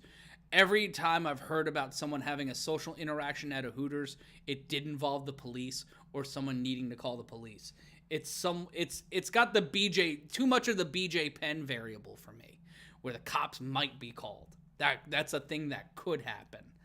I'm Matt Ryan, bringing you UFC 273 on Combat Culture, across the Combat Culture Network. And they're doing the fancy intros for this one.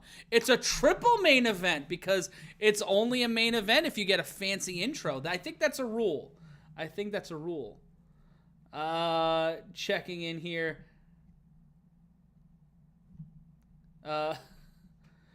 Tony Sincada saying bet round 3 will start. He thinks that someone who's never been to a decision, Khamzat Chimaev, making his walk to the octagon right now in our Coco main event. A BJJ blue belt, a freestyle wrestler, emigrated to Sweden from Chechnya, inspired to be a fighter. This is a fun fact.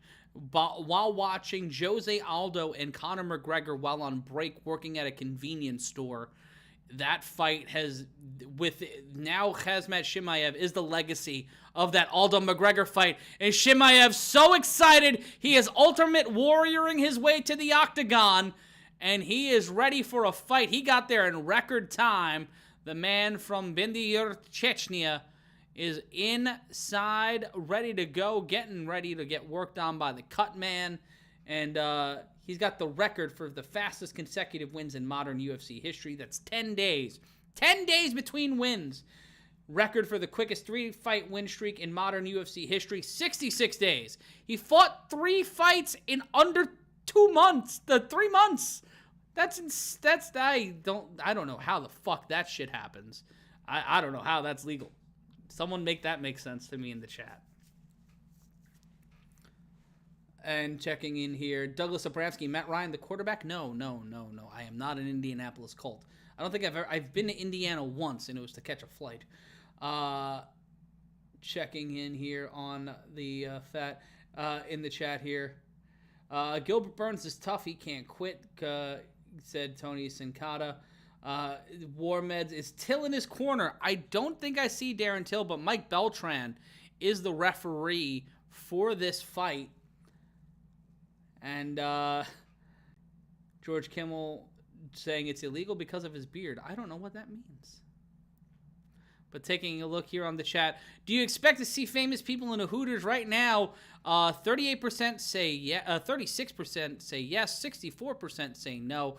According to DraftKings, Chimaev winning by knockout or TKO is plus 110. Chances to win by submission, plus 275. Chances for him to win by decision, plus 380.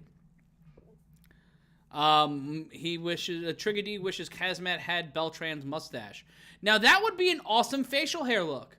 That chin strap beard he's got rocking, and the braided mustache. I feel like that's a top flight look. I think that's, you know what? I think I'm going to aspire to that look in 2035. By 2035, I will aspire to have that look.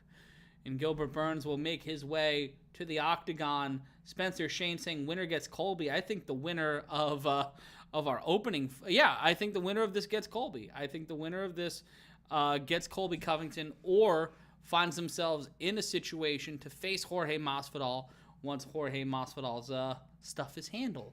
And Bill Elder saying doesn't he have a 100% finish rate? Yes. Khamzat Chimaev has never been defeated, and he's never been to a decision. He has never even been to the 3rd round.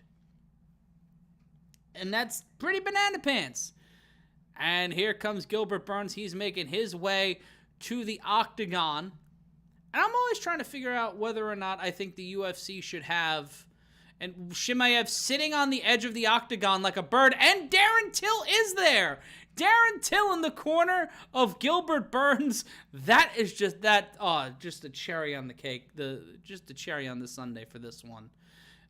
Burns walking to the octagon with what looks like 2 generations of independent wrestler on either side of him. Timothy Blake, has he even been hit yet? I believe so. Hike, Bike, Eat, which sounds like the hippie version of Eat, Pray, Love. Odds makers are way disrespecting Burns. Well, we'll see that in a second. Stockton Mills saying his eyes get closed tonight, which either sounds like a vague threat or something that would be said in a 90s R&B love song. Gilbert Burns has 10 first-round finishes, finished 14 of his 20 wins, 5 by knockout, 8 by submission, and is a BJJ black belt. And those stats are going to be a key thing for Burns tonight. And taking a look here, third-degree BJJ black belt is Gilbert Burns. He's knocked out 6, submitted 8, decision 6, but he's been knocked out and decision twice, coming off of a unanimous decision over Stephen Thompson at UFC 264. Was on a 6-fight winning streak until losing to Kamaru Usman at UFC 258. He's got wins over Tyron Woodley, Demian Maia, among others. All 4 of his pro losses have come in the UFC. Shout out to the Stockton Mill for donating another $5 to the cause. Spencer Shane saying, respect what you do. By now they should have you next to Joe and Daniel at ringside. Oh, that's sweet. Paul Fetty donating $1.99 to the cause. Trigger D with a joke that we'll all appreciate. Mr. Burns going to need Smithers to help him tonight.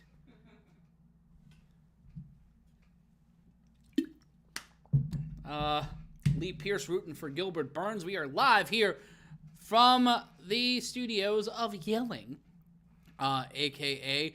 a basement or a bunker somewhere in the state of New Jersey. And Gilbert Burns inside the ViStar Memorial Arena. Med Lilane asking, when is the zombie guy fighting? He's in the main event. That's 2 fights from now. Shout out to Charlene Cernagel saying Matt is the best. Oh, you're a sweetie pie. And if you want to be a sweetie, you can donate to the Super Chat. The easiest way to do that is by hitting the $ in the chat function. We've got a poll going on right now that we'll check on in between rounds. Do you expect to see famous people in the Hooters? 31% say no. 31% say yes, 61% say no. Let's take a look at the tail of the tape. Chimaev 27, Burns 35. Chimaev 6'2" to the 5'10" of Gilbert Burns. Short King Gilbert Burns in a bit of trouble here. And then you take a look at the reach. 71 inches for Burns, 75-inch reach for Chimaev, and both men coming in at 170 pounds. We're taking a look at the chat. Thank you so much for Paul Fetty saying, thanks for being awesome, Matt. Aloha. Aloha to you. Otis Sheldon saying, when you mean famous, do you mean wanted? No, I just mean like a famous person. Trigger D saying it the best. Vlade Divac. Vlade Divac being seen at the Hooters is right now the leader, I think. I think that takes pole position in terms of famous people. Jeremy Jordan donating $5 to the cause. Excellent commentary. You're excellent watching it. And we have 666 people watching us in the Combat Culture channel. So, yes, pray, all hail West Texas. Warmed saying, will Gilbert make it to the second round? I don't know, but he's a plus 375 underdog. So odds are saying no. And one of the people inside the cage with him looks like one of the troll guys that hung out with Ryan on The Office. I forget what his name was, but Steph, I think you know who I'm talking about. Who? The weird guy that hung out with Ryan when he had the exec job on The Office. Oh, what Dwight called Gandalf. Yes. Yeah. I think that's what he He called him, he was some sort of Lord of the Rings character. And here we go, Khamzat Chimaev, Gilbert Burns. It is time for violence in Jacksonville, which is an oxymoron. And here we go at round number 1. Kick to the body by Chimaev. Chimaev putting the pressure on early. Chimaev gets hit with a right hand, but Chimaev looking to smash, looking to go for the takedown, trying to pop over Gilbert Burns. Burns pressed up against the fence in the early going. Also, Vlade Divac cooler than Karl Malone for reasons you should Google. 4:35 left to go. Chimaev pressing Burns up against the octagon wall. Stomping on the foot is Chimaev. This is not a place Gilbert Burns wants to be. Burns trying to avoid the takedown. One leg picked up by Chimaev, but Burns stifles the takedown again. Electric boogalooing his way out of being taken to the ground, but Chimaev lighting Burns up with shots here in round number 1. 4:11 left to go in round number 1 of 3 in the UFC welterweight division. Now dragging Burns across the octagon is Chimaev, and Chimaev now has Burns down on the ground. Burns trying to possibly do a bulldog choke or headlock his way out of it. Now both men back up to a vertical base. Now Burns pressed up against the fence. Back elbow by Burns to the face of Chimaev. Burns rolls through, but Chimaev holds on. Hazmat Chimaev now trying to go into a mount position. Burns trying to fight his way out of it. Chimaev now standing. Burns turtling on his back. Kicking the legs is Chimaev. 3:33 left to go in round number 1. And Beltran will stand Burns back up. 3:23 left to go in round number 1. Chimaev controlling the pace of this fight. Burns not knowing what to do with his hands as if he just won the Talladega race. 3:11, well, the amber is the color of your energy. Left to go in round number 1. Chimaev controlling the center of the octagon. Leg kick by Burns, and Chimaev gets that knee locked up for a second. Burns trying to turn the tide, but he's still on his back foot. Chimaev with lefts and rights. A right hand caught Burns. On a right uppercut by Chimaev. Chimaev avoids a body kick by Burns. 2:46 left to go. Overhand left landed by Burns, standing in the center of the octagon. Burns looking a little tired. Chimaev eats a right hand, gets sent back, but still standing. Straight left landed by Burns. Shout out to Raiden Thakrar, donating $4.99 to the cause. 2.5 minutes left to go in round number 1. Leg kick not landed by Burns. Burns avoiding an uppercut, barely getting out of the way after eating an overhand left from Chimaev. 2:21 left to go in round number 1. Overhand right strikes landing with impunity by Chimaev. Burns finding a way out of it though, minimizing the damage. Left-right combination landed by Burns. 2:09 left to go in round number 1. Overhand right not landed by Burns to Chimaev. Keeping his hands up is Burns. Chimaev. Punch to the body by Burns. 2 minutes left to go in round number 1. Standing in the center of the octagon, a lot of frenetic energy here. Left-right combination barely landing by Burns. Chimaev looking to keep the pressure on. Overhand right not landed. Trying to drag in, trying to get Burns into deep water. Overhand left not landed by Burns on the Chimaev. Chimaev feigning with the left hand. Circling around is Burns. Overhand left-right combination by Chimaev. Bell right uppercut landed by Burns. And that one had some pepper on it. 90 seconds left to go in the round. Switching up his stances. Burns. Overhand right. Both men land. Inside Chimaev trips up, eating a shot from Burns, but he landed one himself before he slipped up. Minute 18 left to go in round number 1. Leg kick landed by Chimaev. Left-right combination barely landed by Burns. 1:08 left to go in round number 1. Standing in the center of the octagon are both men wearing board shorts. Burns is slit up the side. Chimaev's a more traditional. Actually, those are more Muay Thai shorts by Burns. Chimaev in the board shorts. Controlling. Oh, Burns gets caught with a right hand. Goes down. Burns with the eating the uppercut. And now Chimaev teeing off like it's spring training. Trying to fight from the bottom is Burns. It's a game of rock'em sock'em robots. Burns trying to go in for the leg grapevine. Trying to pull the triangle. Chimaev avoids it. Stands right up. Trying to find a way to break the puzzle that is Gilbert Burns. And try to get him standing. And the referee Mike Beltran will get him standing with 24 seconds left to go in the round. Chimaev might have pulled this round out of his ass with that right hand. Burns missing with a right hand of his own. 15 seconds now left to go in round number 1. Left-right combination missing from both fighters. 10 seconds left to go in the round now. Both men standing in the center of the octagon. Leg kick landed by Chimaev, but he got caught in the crossfire. Burns trying to land a straight left, and we will go to round number 2 in Jacksonville. Shout out to Jorge Mendoza, liking and subscribing.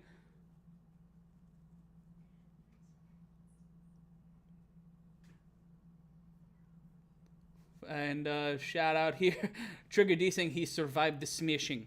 Yes, he did. Making his way downtown, walking fast, thinking slow, and Burns is bleeding. There is a cut. There's a few cuts on his face, and it looks like he might have popped a cauliflower ear. There's that right hand, caught him in the nose on the replay. That might be where the raspberry jam is coming from. But Chimaev with a hell of a round here. Burns making Chimaev look a bit human. But there were points in this round where Khamzat Chimaev, you see on the replay, dropping an elbow right on the face of Gilbert Burns. Shout out to everybody saying nice words in the chat. And we will continue with round number 2. Both men standing in the center of the octagon. Burns trying to control the pace here in round number 2. Leg kick landed by Chimaev. Body kick missed by Chimaev. Burns steps inside, missing with 2 lefts and then a right. Oh, Burns going for the takedown, but Chimaev crawls out of it and gets back to a standing position. Both men now back to the center of the octagon. 4.5 minutes left to go in the round. Feigning a kick was Burns. Steps inside, eats a right hand from Chimaev, does Burns, after feigning a shot of his own. Left to the body, landed by Chimaev. Overhand right, landed by Chimaev. Another right hand landed by Chimaev, trying to pressure Burns here with 4:12 left to go in round number 2. 2 straight rights, one to the chest, one to the head. Oh, a right hand landed by Burns to the face of Chimaev. Chimaev eating a couple of shots from Burns. Overhand right, a big bear paw from Chimaev. Eats a kick to the body, deflects another overhand right by Burns is Chimaev with 3:53 left to go. Another leg kick by Chimaev. Burns back towards the fence. Way more of the octagon in front of him than behind him. Gets back into the center, but another body kick by Chimaev. And another overhand left, and now leg kicks. Tried to set up a combination, did Burns. Chimaev avoided it. Throws a combination. Left-right combination, and uppercut. Gets Burns bouncing off of the octagon. Another 2 straight rights from Chimaev. Another right hand. Trying to follow up with that right hand. Set up the left hand counter. Eats a shot from Burns. Burns trying to go for the single leg. And Chimaev finds a way out of it with 3:12 left to go in the second round in this welterweight fight. Kick to the body. 3:05 left to go in the round. Trying to find some pressure here. Circling around with 3 minutes left to go. Right hand, Chimaev goes down. Burns trying to layer. He's teeing off. Both men teeing off on each other. Burns in control. Burns trying to land the knockout blow. Chimaev in trouble. And they will find a way to keep this fight going. A left hand and a jaw by Burns. Left-right combination by Chimaev. Burns throwing everything he can. Throws a quick right hook to Chimaev. That one lands. Overhand right now in a Muay Thai variation. Both, and a right hand. Chimaev bleeding. Burns hunched over. He's been bleeding. These two are beating the piss out of each other in Jacksonville. Kick to the body that time by Burns. 2:20 left to go in round number 2. Kick to the leg by Chimaev to Burns. 2:13 left to go. In the second round, right hand stop by Chimaev from Burns.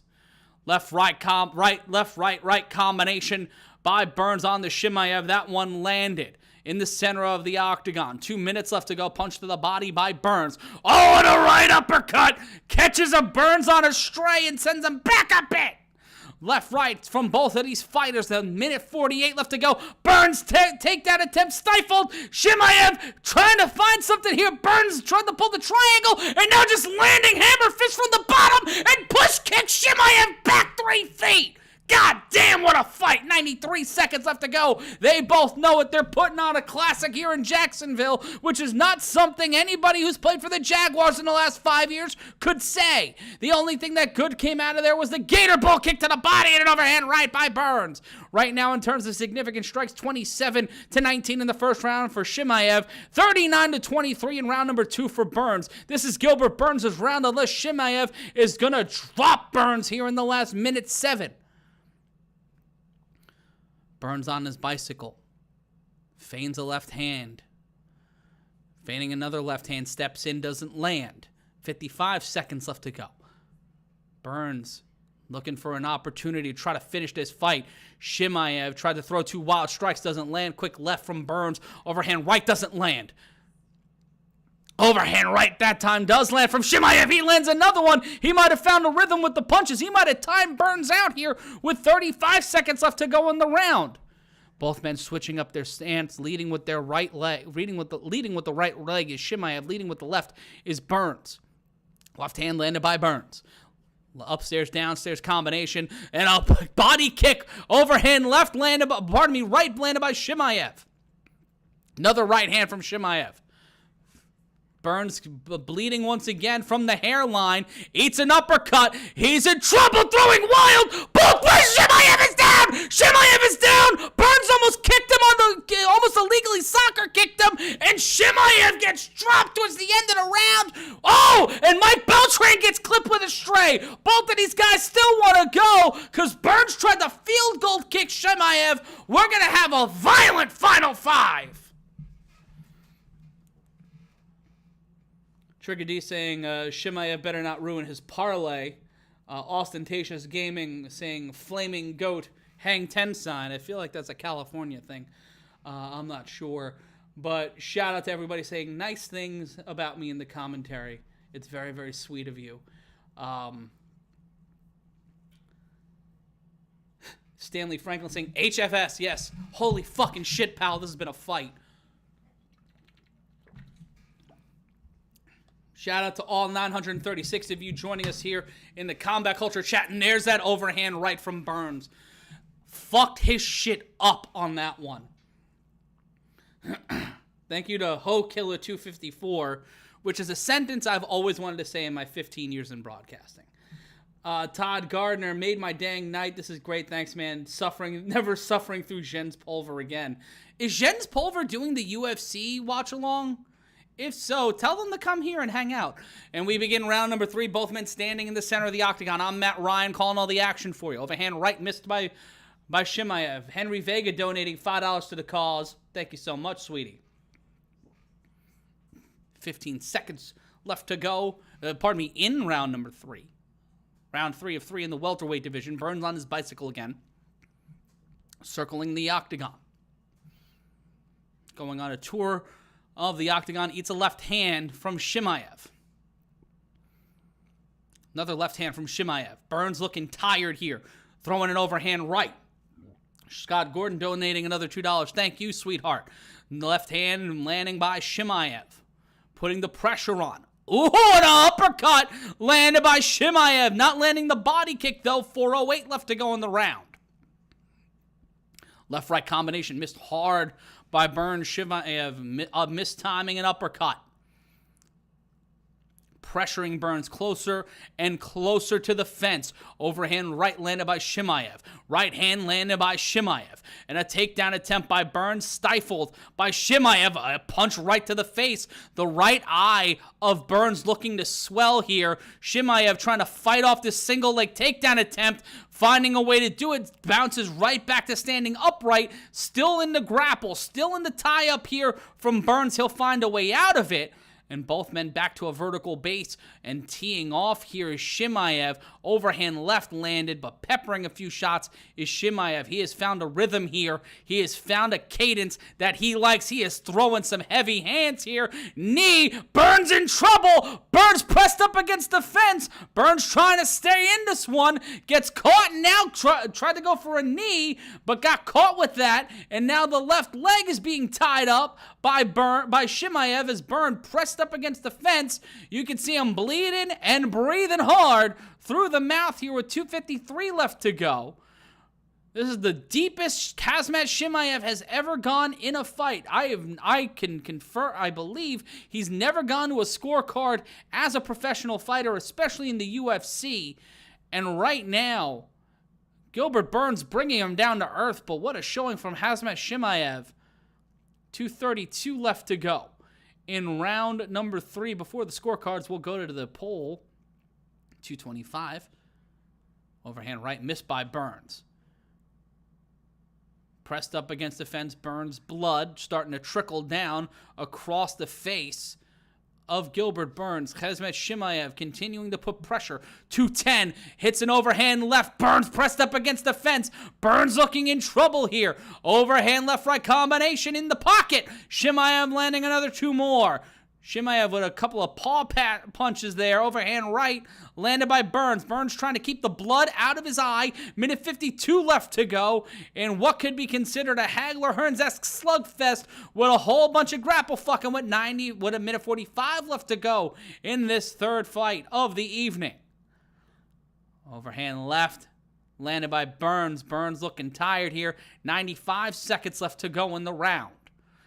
Left-right combination, 20 significant strikes landed by Burns, 31 landed by Chimaev in this round. Oh, and another right hand. Chimaev eats a right hand, but landed 4 for 1 on that exchange. Another right hand from Chimaev, switches his stance, protects himself from a head kick, protects himself from an overhand right. Minute 12 left to go. Both men doing the end of Rocky 3, that left right into the face. No still frame on that one. They caught that one all shot, no chaser. Right hand, and Burns goes into a quick grapple to try to stifle Chimaev. Chimaev presses him off with under a minute left to go. Overhand left thrown by Burns. Left hand landed by Chimaev. Burns about to be rated on the Muda scale. Overhand right though from Burns. Burns making Chimaev try to pull some matrix moves and avoid those shots. Left hand, Burns swinging for the fences here. 36 seconds left to go. Right hand almost to the temple landed by Chimaev because Burns' head was going down. Overhand right by Burns misses magnificently with 26 seconds left to go in this fight before we go to the scorecards. Burns, knowing how much time is left, he's trying to load up for one home run shot and walk off here. Uppercut landed by Chimaev, though, right to the jaw with the right hand. Another overhand right missing. A left hand landed by Burns. 9 seconds left to go in this fight. Running knee! Push kick Burns! The momentum sent him backwards. He kicked himself onto the ground, and we will go to the scorecards here in Jacksonville, and both men will show each other some respect. Chimaev kisses him on the head as if he was his girlfriend leaving for the train, and we'll go to the scorecards.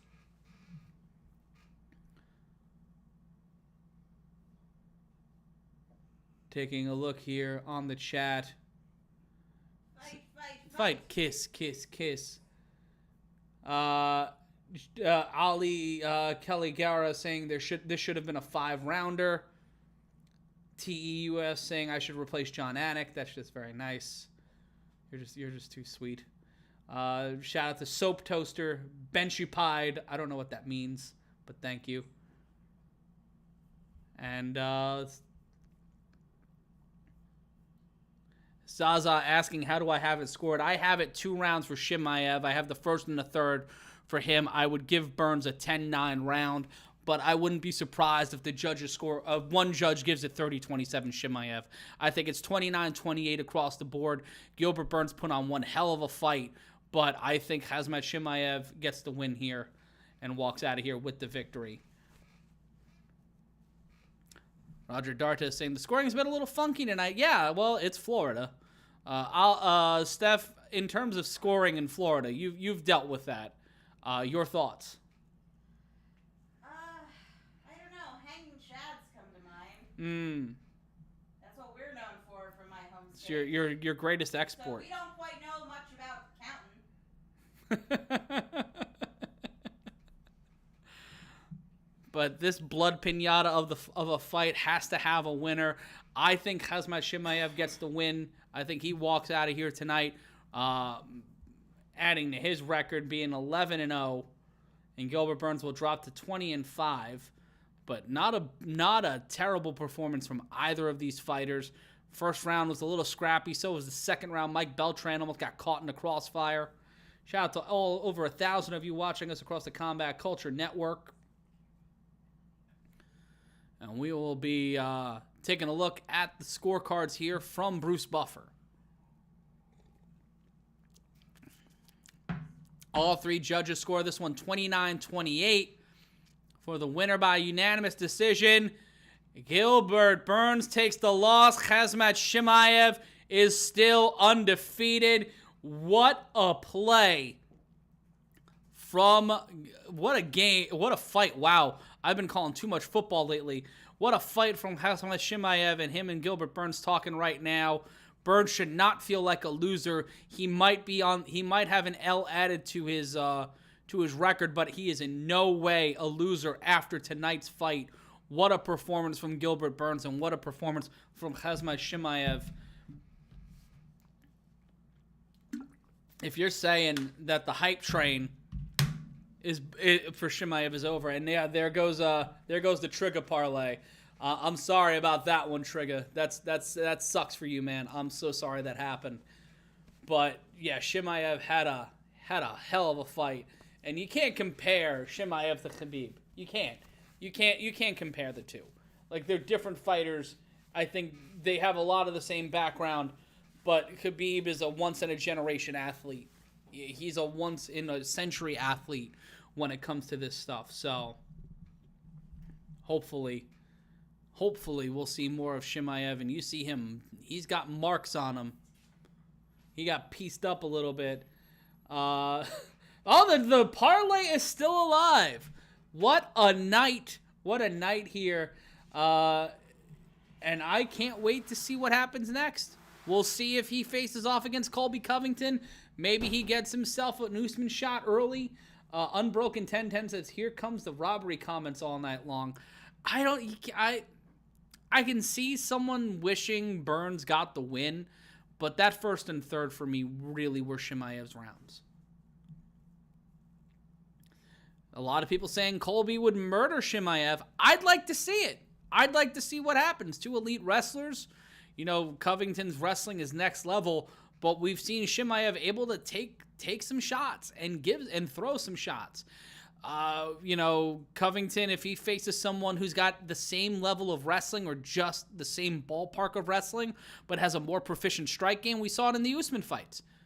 Usman was able to develop a game plan that stifled Covington's wrestling and broke his jaw. So, that's just my opinion on it. Utkar saying Usman laughing his ass off right now. Father Larsathon saying Mike Rapunzel Beltran. That's a solid one. I feel like I would watch a Rapunzel remake with Mike Beltran's beard. Like, I'd watch that. I don't know if you guys watched that, but you know what? Let's check the poll really quick. Do you expect to see famous people in a Hooters? 28% say yes, 72% say no. Be sure to vote on the poll. We'll have some more polls throughout the night here. And we'll see what happens as we get a little bit deeper into the broadcast. Gilbert Burns being interviewed right now. And he says his destiny, his goal is to be champion, to fight the toughest guys. And, well, he's doing that. And if you just joined us, Chimaev gets the unanimous decision victory over Gilbert Burns in Jacksonville. Khamzat Chimaev remaining undefeated. He is now 11-0 career. Gilbert Burns drops to 20-5 professionally. And we will go to the co-main event. Charlene, yes, Dolph Ziggler is famous. He is famous. You can add him to the fray there. The hype derailed. I don't know about that. They just showed a whole bunch of Florida on the screen. It was a dude in a hoodie with what I think were dreadlocks. It looked like three people who were cosplaying as True Romance at Comic-Con. And if you've bet on the decision for Chimaev, it was plus 380. And wow, that you won hard on that one. And just a lot of cool stuff going on. Chris Weidman in the crowd. He trained with Aljamain Sterling. Ron DeSantis' bitch ass is on my TV. Ugh. No. He's got no chin. Like, even if you like are a Republican. Got no nothing. Yeah, but the chin, like, he's prominently chinless.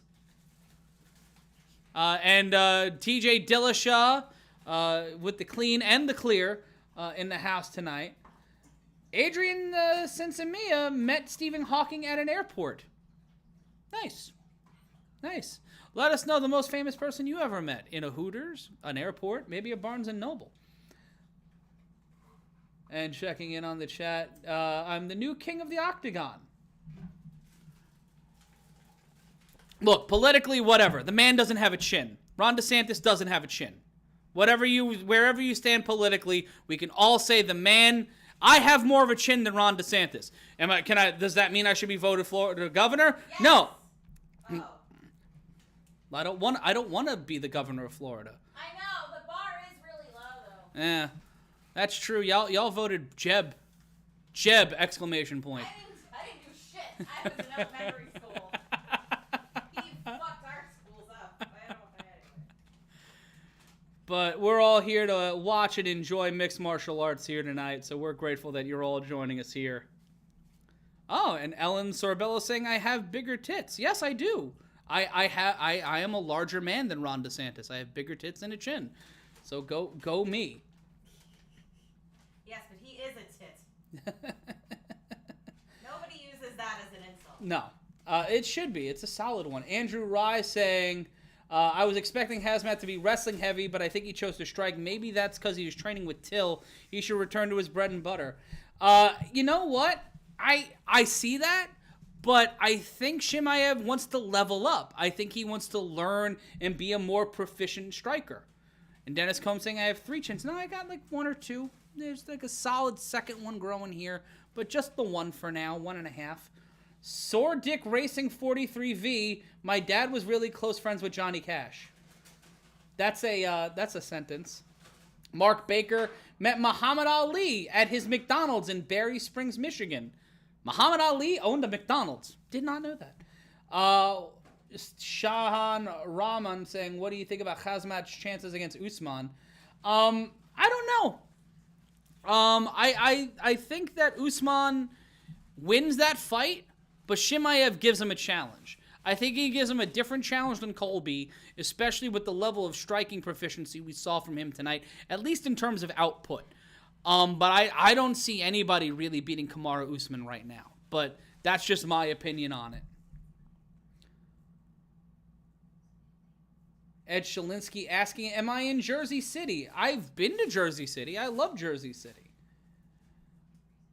John Paletta asking, Yan or Sterling? I don't know, man. I don't know if it's going to be Aljo or not. I love Aljo. He's someone I really love watching. But I don't know. This is a hard one to predict. I don't know.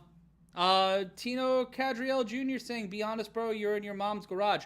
First of all, I grew up in Brooklyn. Garages were like sacred.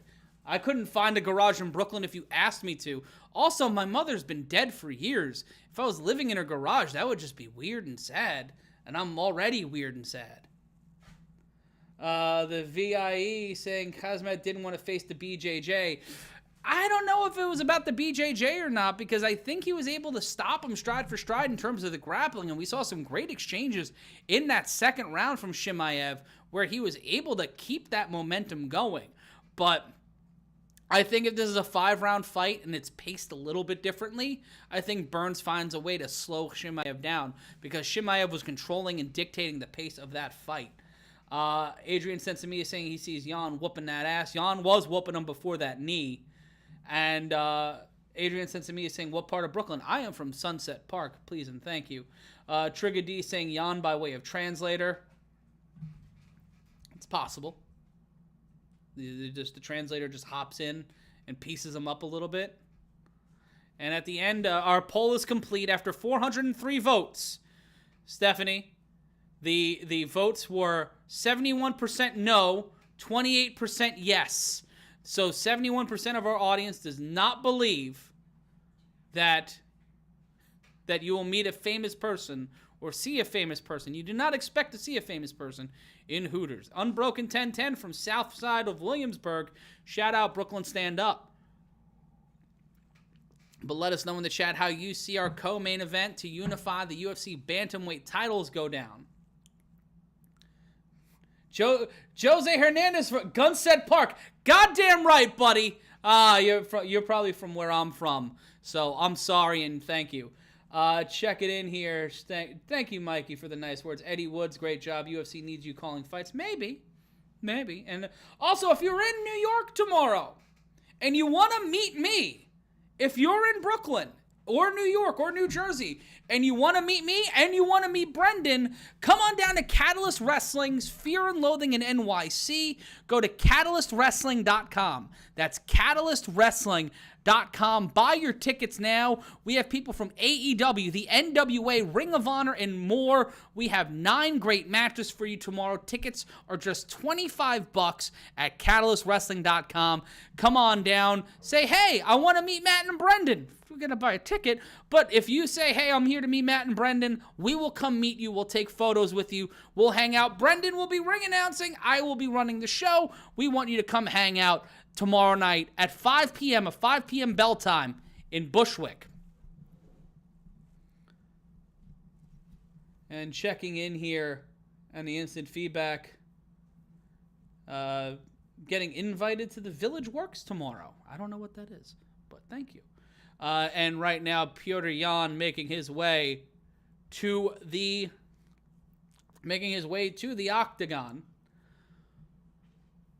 To give you a little bit of the breakdown on Petr Yan, a master of sport in both boxing and MMA, which is like the Presidential Medal of Freedom for his native Russia, a BJJ blue belt, trains with American Top Team, a one-time UFC Bantamweight champion, the current Interim Bantamweight champion, 1 performance of the night bonus against Uriah Faber, 2 fight of the night bonuses against Chin Soo Song and Corey Sandhagen, and a performance of the night bonus, as I said before, against Uriah Faber. Has knocked out 7, 1 submission win, 8 by decision. He's been decisioned once and disqualified once. Last time we saw him was a unanimous decision victory at UFC 257 to beat Corey Sandhagen for the interim bantamweight title. An illegal knee DQ loss to Sterling, the one that we talked about multiple times throughout the night, ended a 10-fight winning streak that dates back to 2016. He won his initial bantamweight title against Jose Aldo at UFC 250. He is getting the check down and the wipe down now from Mike Beltran. And he's got the most knockdowns in UFC bantamweight history with 10. The most wins since 2018 in the bantamweight division with 8. We'll check in here on the instant feedback. Yan is the better fighter. The longer it goes, the more chances he have. Fo Sushi picking Yan. Scott Herfurth saying, I smell like old McDonald's and furry convention halls. I've never been to a furry convention, and it does smell like fast food in here because we ordered Checkers. I know. A furry convention would smell like wet fur, and that's all I'm going to elaborate on. Yeah. And we are waiting. Aljamain Sterling making his way inside the octagon. And Unbroken, I do. And they just had a show recently. Support New York Pro Wrestling. That's all I'm going to say is support New York Pro Wrestling. Support pro wrestling if you love pro wrestling. Support any and all things that you're passionate about that help other people. Be cool to other people. That's pretty much my rule. And we try to be cool with y'all as long as y'all are cool with us. We appreciate every single one of you, including the people who want me to go fuck my mother. You know, we appreciate y'all too. And taking a look here. And David Long, shout out to your out-of-picture partner. Yeah, shout out to Steph. Shout out to Gavin Bradley. And Trigger D saying support Hooters. Yes, the Midtown New York Hooters got shut down. That made me sad. That was a victim of COVID. But Aljamain Sterling making his walk to the octagon.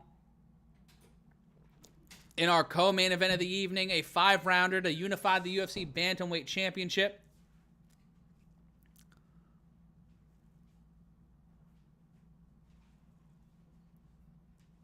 In our co-main event, let us know who you think's going to walk out of here. Drew Metz just subscribed. Shout out to you.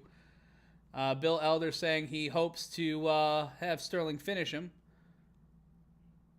Mike Styles asking, how does that other dude know what a furry convention smells like is the real question.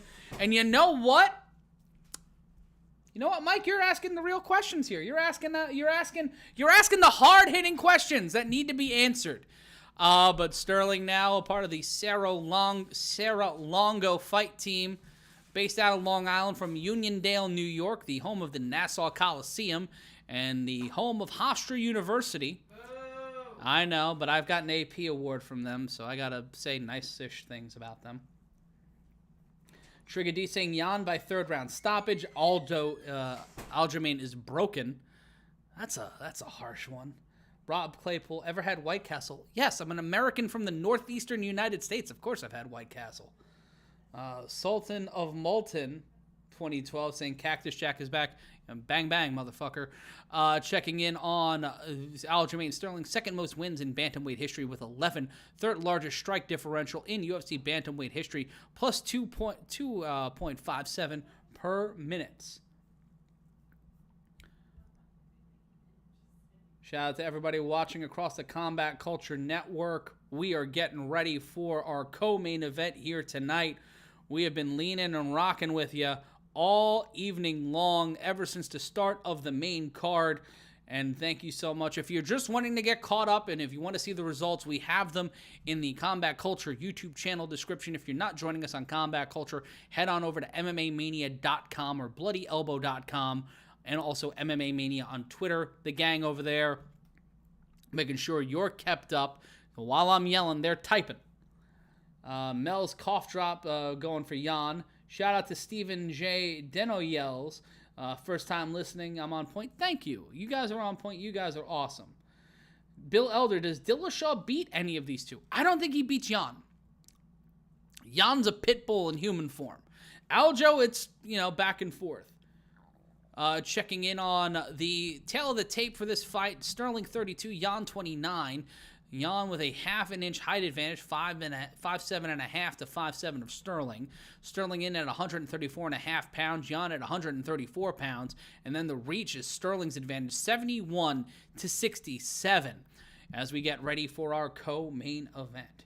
Darren Wallace saying on Facebook, this is the greatest thing I've ever listened to. Can't believe this is the first time I'm listening to this. If this is the first time you're ever listening to this and you're enjoying yourself, the simplest thing you can do is head on over and hit the like button, hit the comment button, hit the subscribe button. Eileen Rodriguez, Chris, I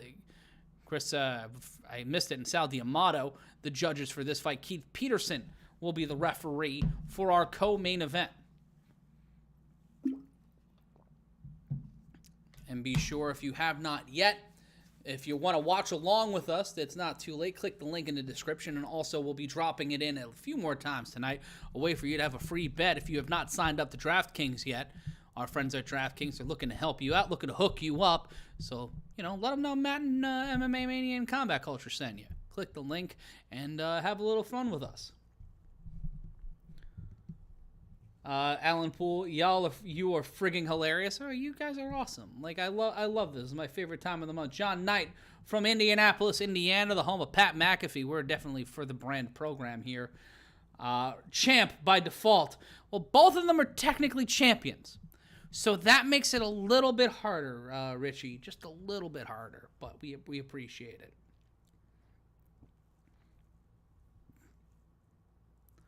And Aljo getting... he's a plus 320 underdog. The defending champion is a plus 320 underdog. Shout out to Tom Clausen, Northern Wisconsin, joining us here tonight. Hopefully it is nice weather up by y'all as baseball season begins across the United States. Let's go Mets. David Long saying I broke his cherry. Well, we're glad that this was your first time because it's been a fun time here tonight. John Bruce asking what's the forearm tattoo. It is a Hunter S. Thompson tattoo. It is a two-thumbed fist holding a peyote button. And we are getting ready here. The official introductions have been done. Both men will walk to the center of the octagon, stare each other down. Keith Peterson giving them the lay of the land for our co-main event. And Bruce Buffer wearing a jacket that looks like the Masters if it were a pimp coat. And it looks like something Silky Johnson would wear to the Masters, and it makes me very happy. Aljamain Sterling, Petr Yan, getting things locked and loaded in our main event. Here we go. Body kick immediately by Aljo. Sterling setting the pace off. Another body kick by Sterling. That one doesn't land, but trying to start and take the momentum here is the defending champion, the lineal champion Sterling, against the interim champion Yan. Yan keeping that left hand up, that right hand near the face. 4:38 left to go in a 5-round fight for the bantamweight title. Kick to the leg this time by Aljo.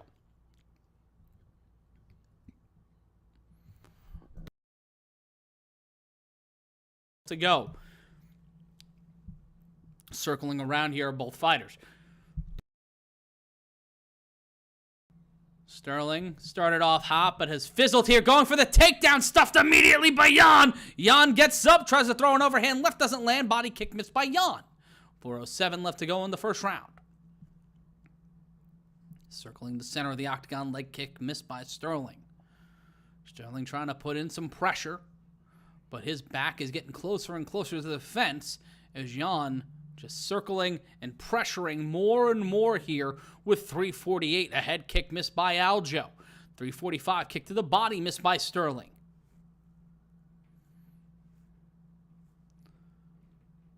Yan putting the pressure on.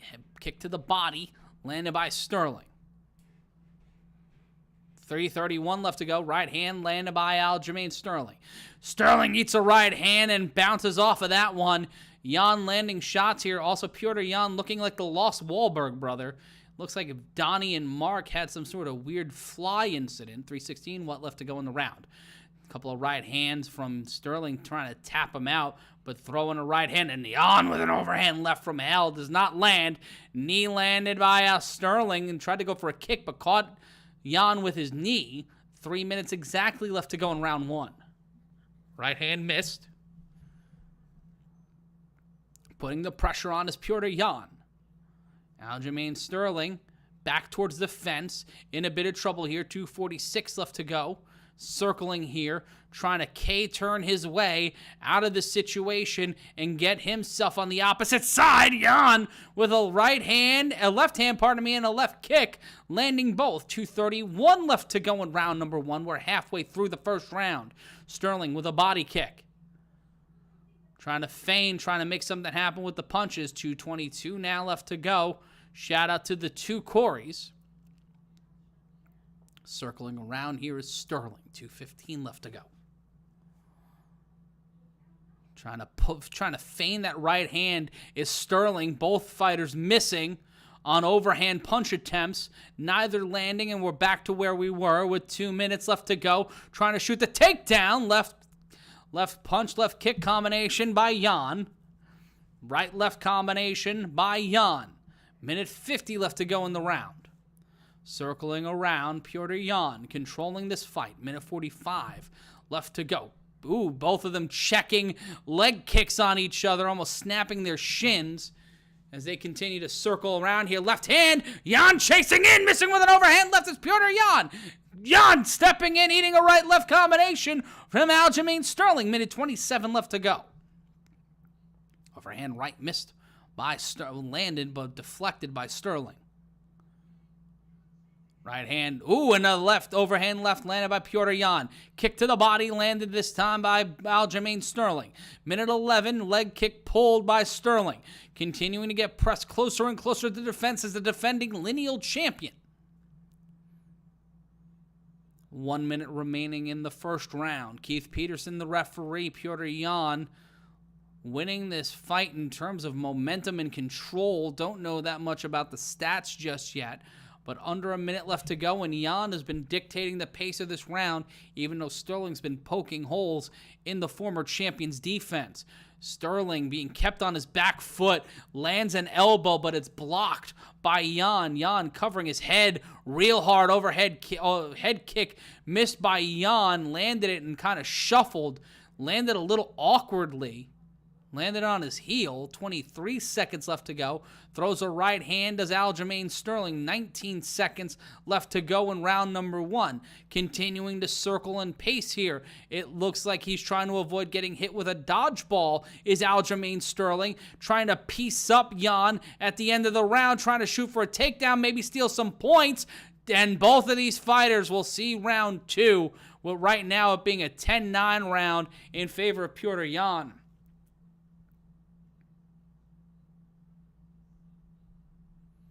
Taking a look here in Unbroken 1010. Email Catalyst Wrestling catalystwrestle@gmail.com. catalystwrestle@gmail.com. And Matt is the commenter. Yes, I am the commentator. Samson McDonald, plus 320. I'm not sure about it. Yan can more than cook. He's the executive chef. He is putting on a buffet level of quality here. David Long joining us in Toronto. And a shout out to all of you watching us across the Combat Culture Network. I'm Matt Ryan calling the action, usually joined alongside Brendan Sokler, who's not here with us this week, but will be joining us at UFC 274. Zaza asking your initial reaction. 10-9 round for Yan. 10-9 round. Aljo did some stuff to keep this fight going, but for me, it's all about how Petr Yan's been treating this fight and the pace he's been able to dictate. It's been a solid fight so far from Petr Yan. He's kept outside of the early part of this fight where Aljo set the pace and we begin round number 2. Leg kick landed by Aljamain Sterling.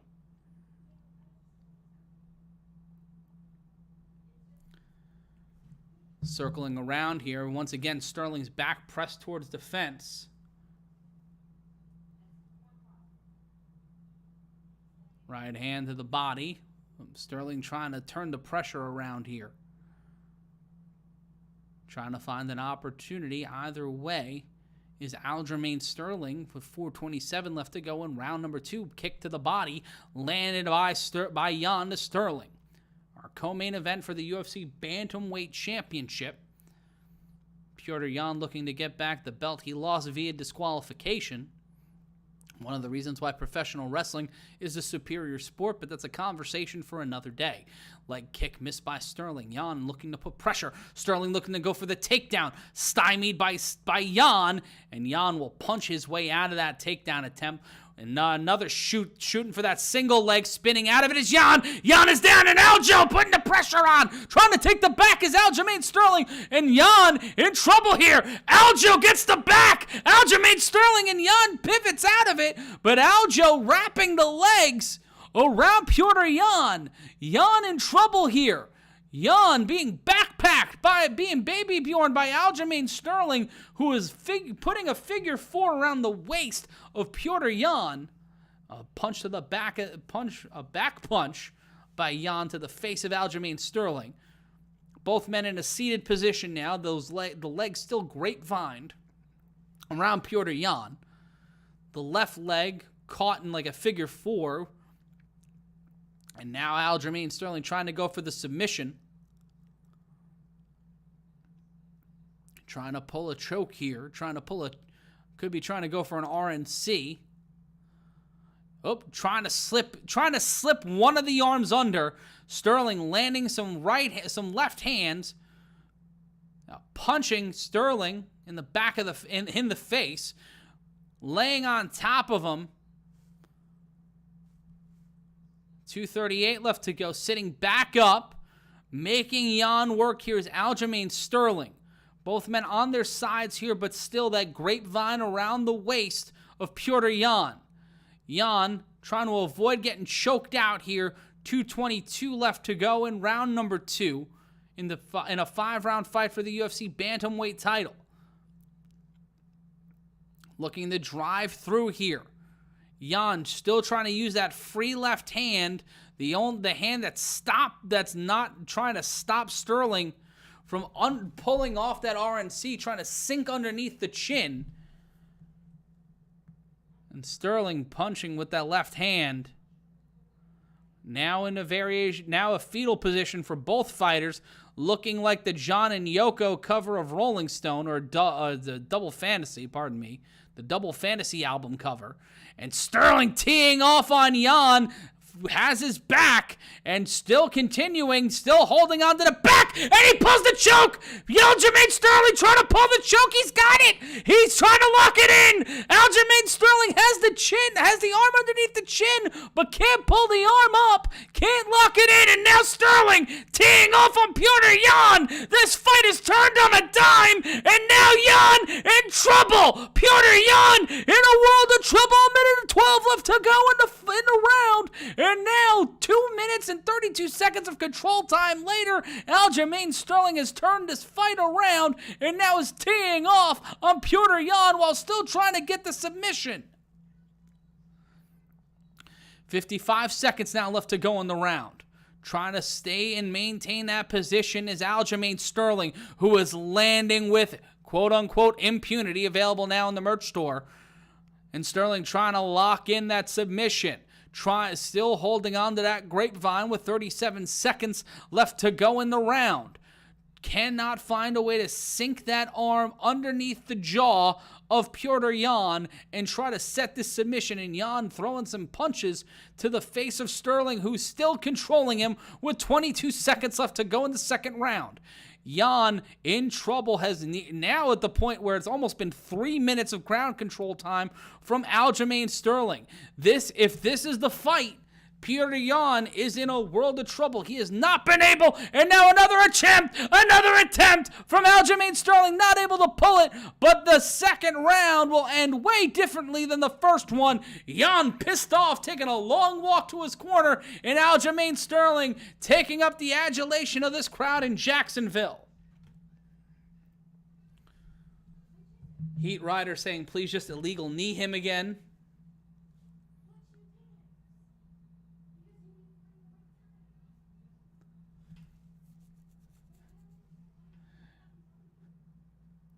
Shout out to Clark Robinson, our new subscriber, enjoying the commentary.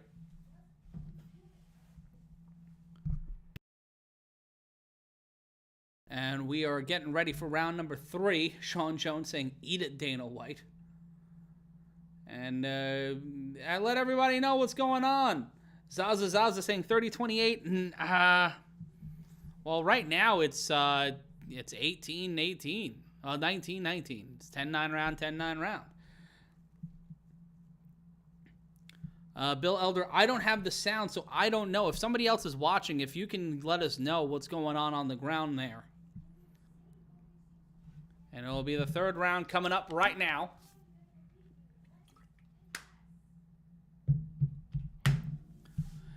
And Sterling throws a shot, trying to make something happen here. Knee to the face. Sterling finding a way to slip, slide, and move. Dip, dodge, and dive. And in there right now, 4:40 left to go in round number 3. Leg kick by Yan. Circling around, and Yan with a left-left combination not landing. 4:30 left to go. Kick to the body, another kick to the body.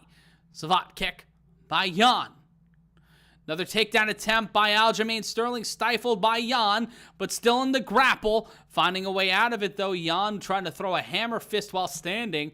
Sterling moving the hell out of the way. And now Yan trying to go for a takedown. Yan throwing some heavy shots. Aljamain Sterling pressed up against the fence, driving the jaw in now with 4 minutes left to go in the round. 3:55 left to go. Left hand by Sterling. Kick to the body by Sterling. Right elbow landed by Sterling. Overhand left misses. Now trying to shoot the takedown. And now trying to pull it. Gets the takedown. And Sterling once again going for the back. Aljamain Sterling backpacking Petr Yan. Now back to where we were just about 3 minutes ago. And an elbow for his troubles by Aljamain Sterling, the Petr Yan. Once again, grapevining the body.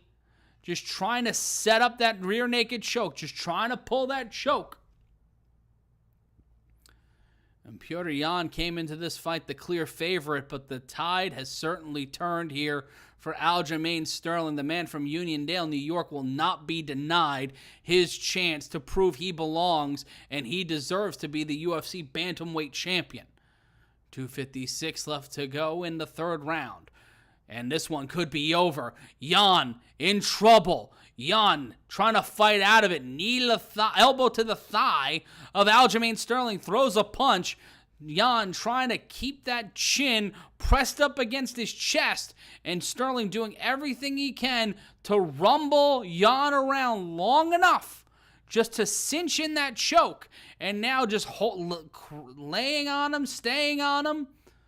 Eat, pray, loving him, smothering and covering him like a night at the Waffle House with 2:20 left to go. And both men now back in the double fantasy position. As Yan trying to fight out of this and stay alive. and keep his chances to be once again the undisputed Bantamweight champion of the Ultimate Fighting Championship. 2 minutes left to go in round number 3. First round clearly went to Petr Yan, but at some point in the second round, Aljamain Sterling turned on the love light, and he has grappled his way to a dominant couple of minutes here. About almost 2 full rounds of him smothering and stifling Petr Yan. 92 seconds left to go, and Aljo still in that position, still trying to pull the RNC, still has the back of Petr Yan, both men lying down on their right side,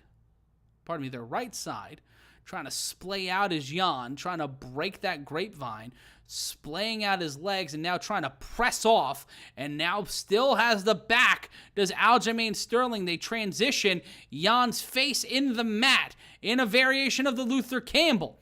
Now trying to roll through again, still maintaining that backpack position, is Aljamain Sterling. Under a minute left to go now, still in that reverse waist lock with the leg grapevine.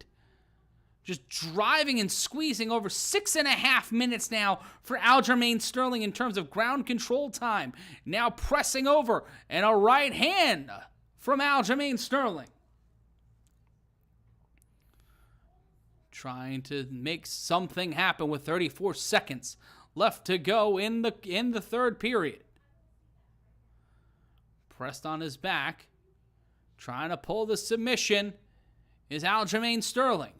20 seconds left to go in the round. Trying to roll through, trying to stand right back up. 13 seconds left to go in the round. Yan looking to stay alive here. 6 seconds left to go in the round. And we will go to the championship rounds in Jacksonville. What a round from Aljamain Sterling.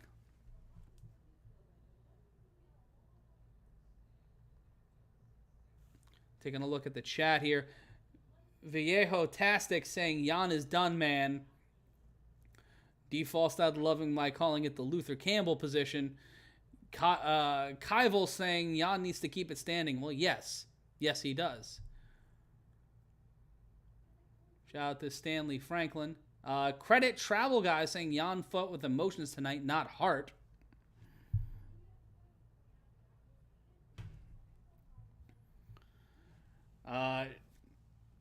Trying to look here, see what else is going on. Michael Madera from the Philippines rooting for Aljamain Sterling. Let us know how you're scoring this one in the chat. Shout out to all over 700 of you joining us right here for the co-main event. And we will begin the fourth round here in Jacksonville. And Yan coming out like a man on fire, throwing an amazing amount of shots and getting Sterling grounded. Sterling now in the variation of the Luther Campbell himself. Yan's got his back. In just a brief moment, once again, for the third time, this fight is turned on a dime, and Petr Yan getting it back to a standing position. Having to stop as soon as they got to the ground, knowing that he would have found himself fighting a fool's errand with 4:24 left to go in the round. And now Sterling, knees down, almost getting bulldog choked by Yan. Yan trying to pull the submission.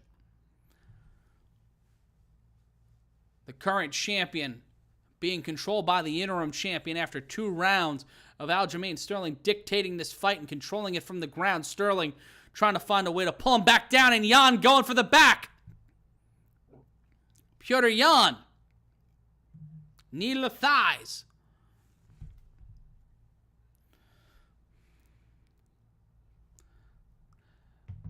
.341 left to go in the round. And trying to pull the guillotine. The eat, pray, love is when you try to just basically smother and cover another human being, and a flying knee by Yan not landing. Kick to the body by Aljamain Sterling. Right hand by Aljamain Sterling. Pulling that leg. Turning around. Trying to get... Oh, knee to the body. And Yan's checking his cup. No dick punches tonight. No shots to the junk. So we've been successful with that. Sterling turns it around. Reverse waistlock. And we're back to where we started. Looks like we've made it. Under 3 minutes left to go. And Sterling once again backpacking him. But Yan finding a way through it. And now a triangle attempt. A triangle attempt from Aljamain Sterling. But Yan finds a way out of it. Now trying to go into the mount position. Or the Rhea Ripley pin. Or the position mommies and daddies do. As Yan controlling the pace once again. Punch to the bodies by Yan. Let us know what you're thinking in the chat. Rectus 4K saying, I look like Mick Foley. Well, I am an Irish guy from New York. Those kind of, Venn diagram, very small on that one. And once again, Yan looking to find a way to break Aljamain Sterling with 2 minutes left to go.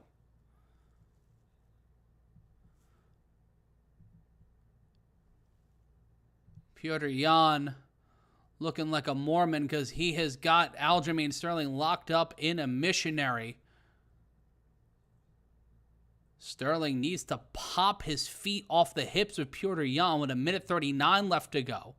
And now grabbing the arm is Sterling. Sterling in a position we're not used to seeing him in after the last few minutes of him dominating Petr Yan and trying to set up for an RNC. A rear naked choke for those who are just joining us. 1:21 left to go in the fourth round. Trying to turn over is Aljamain Sterling being pressed down by Petr Yan. Trying to climb up. Petr Yan was Aljamain Sterling, and Sterling gives up the back again after rolling, trying to stand up to a vertical base in the almost in the Luther Campbell. Yan stepping on Aljamain Sterling's ankle, kneeing him in the ribs, and now trying to go take the back again. Under a minute left to go in the fourth round. Trying to roll through, and Reactor 4, I know, I'm just making a joke because I do the ha-has here. I get paid to be funny. Not correct. Wait, no, flip that around. Never mind. 41 seconds left to go. Yan inside, trying to get into side control. Sterling doing everything he can. And is driving the elbow into the temple of Aljamain Sterling. 27 seconds left to go in our co-main event as we get closer and closer to the top of the hour here. In terms of ground control, 0-0 in the first, 350-0 in the second for Sterling, 343-27 in the third, and the fourth I missed. 5 seconds left to go here, and this one right now, in my opinion, tied up 2-2, 2 rounds apiece. We're going to go to the fifth round and figure out what's actually happening. And a shout out to Brendan Sokler watching along at home. Go to bed, dude. Yan via Brendan's prediction. Yan via RNC 2 minutes into the fifth.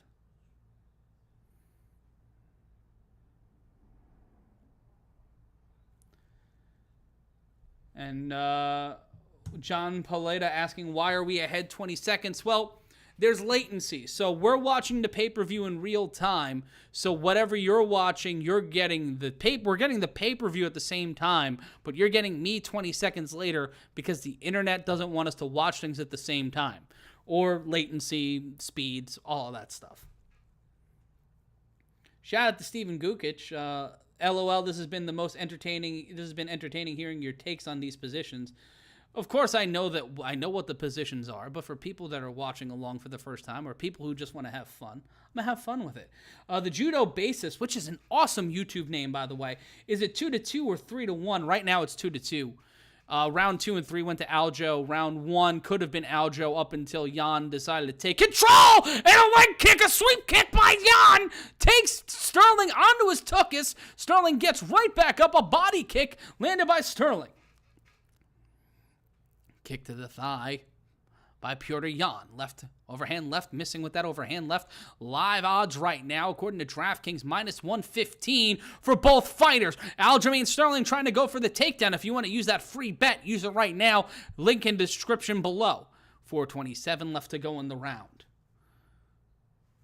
John Paletta saying 10-8 all rounds. I'm saying 10-9 for rounds 1 and rounds 4. Those could be the indicators right there.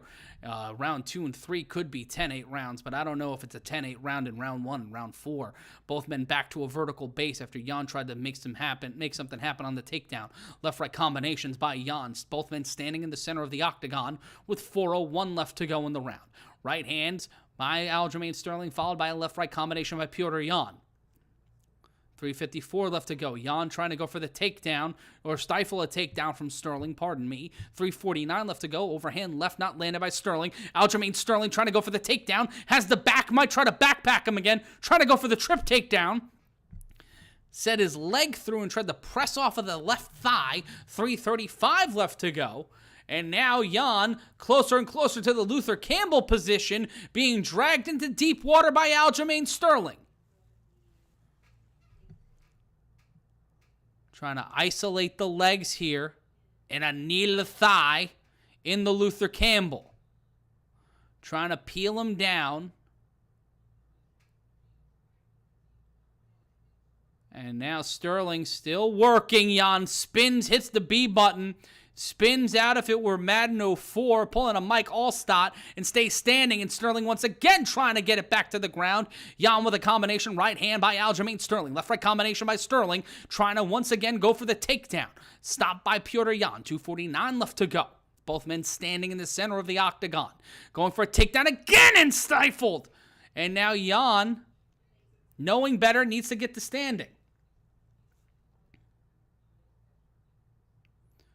Both men back to a standing vertical base. Missing with a right hand is Petr Yan. 2:28 left to go. Trying to go for a takedown. Yan almost went body, yaddy, yaddy, yaddy, yaddy on finding a way to massage himself out of that. 2:20 left to go. 2:15 now. 2:12. And now Yan standing, throwing some hands. Both on a jumping knee by Yan, but Sterling will eat it like a breakfast sandwich. Bacon, egg, and cheese, extra pepper on that one, and a single leg stifled. And Yan almost illegal kneed him again, but remembered, oh, that lost me the belt last time. I ain't fucking doing that. Minute 47 left to go in the 5th and final round. Trying to take the back of Aljamain Sterling is Petr Yan.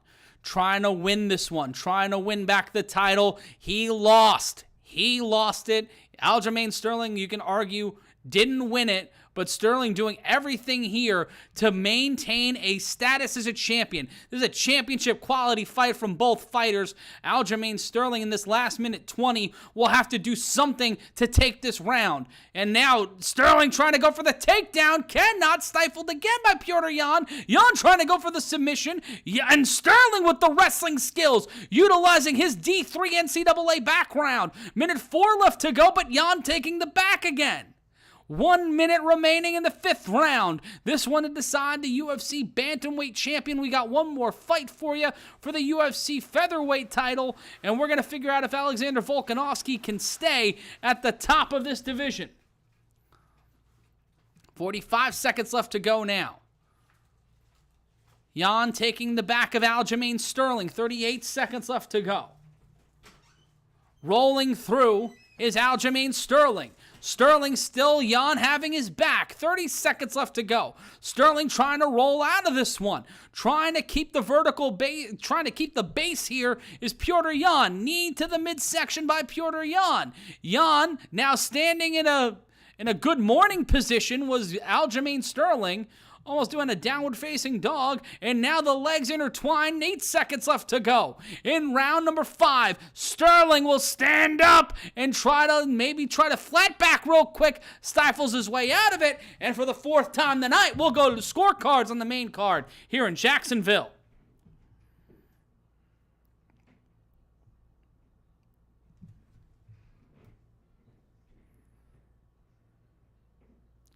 We'll take a look here in the chat. Trigger D saying 10-7 Yan, maybe 10-5.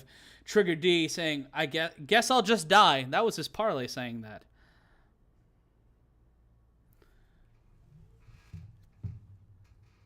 And Adrian's, you're right. I'm supposed to say bacon, egg, and cheese. Just all one word.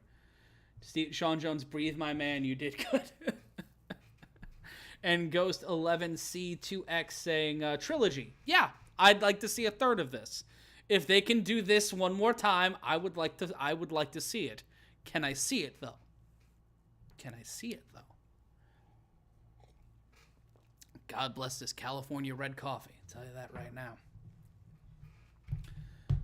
Swotum Doc saying, damn, I slept on Sterling, my bad. Yeah, that shouldn't happen. Unbroken 1010. Jorge Mendoza, dude, you need some money from an MMA promotion. Let me know. You know, tag an MMA promotion and tag me too. Why not?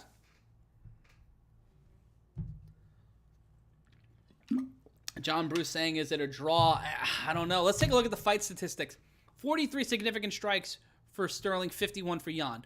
2 takedowns landed for Sterling of 22. Sterling was 22 of 22 on takedowns, even if you failed math like me. Not great.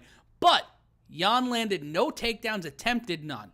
And in the terms of ground control time, 7:55 for Sterling, 5:25 for Yan. And Sterling has had the belt since 2021. I think the summer of 2021, if I recall correctly. And we will go to the scorecards here. And it could go either way. And here we go. 48-47 Sterling. 48-47 Yan. And the winner, 48-47 for the winner and by split decision. And now the undisputed UFC Bantamweight champion Aljamain Sterling has proven himself to be worthy to be known as the undisputed champion of the Ultimate Fighting Championship's Bantamweight division, winning a close and uncomfortable split decision. Petr Yan shocked and frustrated, but Aljamain Sterling feeling the weight of the world taken off of his shoulders, but we gotta run that one back. Dana White, Sean Shelby, Mick Maynard, you don't know who I am, and you don't care that I exist. But make the third fight happen. Kyle saying that was extremely close. It certainly was.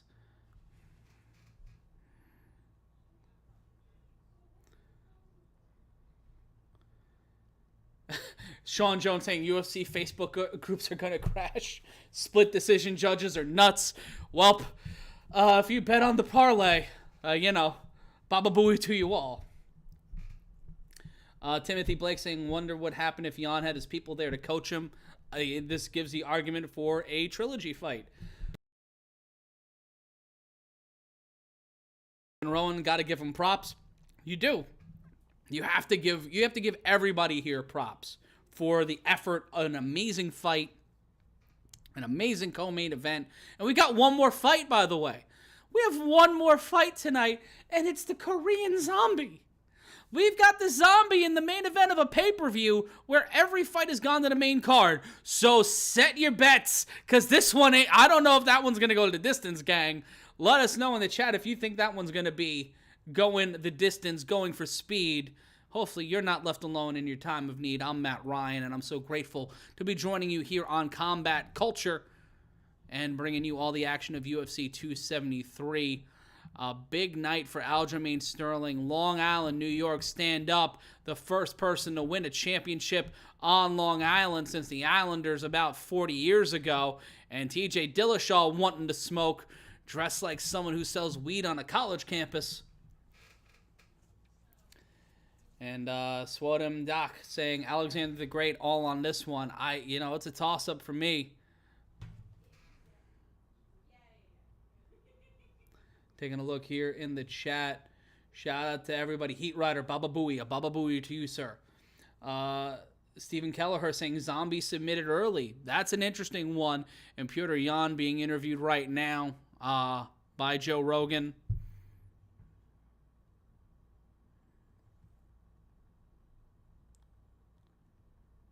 Creek finds everyone thumbs up this guy. Yeah, hit the like button. Hit the thing. Do the thing with the thumb. Be cool. Be fun. Be sweet. Do the thing. Shade King, what the fuck is wrong with you? That's rude. A lot of weird stuff can happen in this main event. We don't know what's going to happen, but all I know is that we're going to be here. John Bruce saying, yeah, is it good, though? Is it, John? Is it? Like, I have a feeling it's dirt. But once again, the official decision by split decision, Aljamain Sterling remains the UFC undisputed bantamweight champion. Let's run that one back. J.R. Templeton, which just sounds like a guy who played for the Twins in the 80s. Round 2 and round 3, Aljo. Round 4 and round 5, Yan. It all comes down to who you had winning round 1. He gave it to Yan. I did too, but I can see Sterling winning this fight. If you want to know more on the background of these fights and more, head on over to MMAmania.com and BloodyElbow.com to learn how you can learn more about MMA. A lot of cool stuff there. And also be sure to follow me on Twitter at MRyanConsulting. That's the letter M, the name Ryan, the word consulting. And also, you could follow our producer and the person making sure all the information is up to date, Stephanie Sotilli, in the chat at Steph Sotilli. And if you love my dog, and who doesn't love my dog, you could follow Olive on Instagram at Olive the Fat Baby. Shout out to Kevin Sandoval donating $1.99 to the cause. Great job flying solo, bud. Keep up the work. Keep up watching. Keep hanging out. Top Shelf, that's where Skunk originated. Good to know, John. Good to know. Nairo Nut joining us. Welcome back, Nairo. Good to see you, buddy. How many times was Kazmat touched tonight? He was punched a lot. He got hit in the face quite a few times. But it was a close and contentious fight all the way until the end.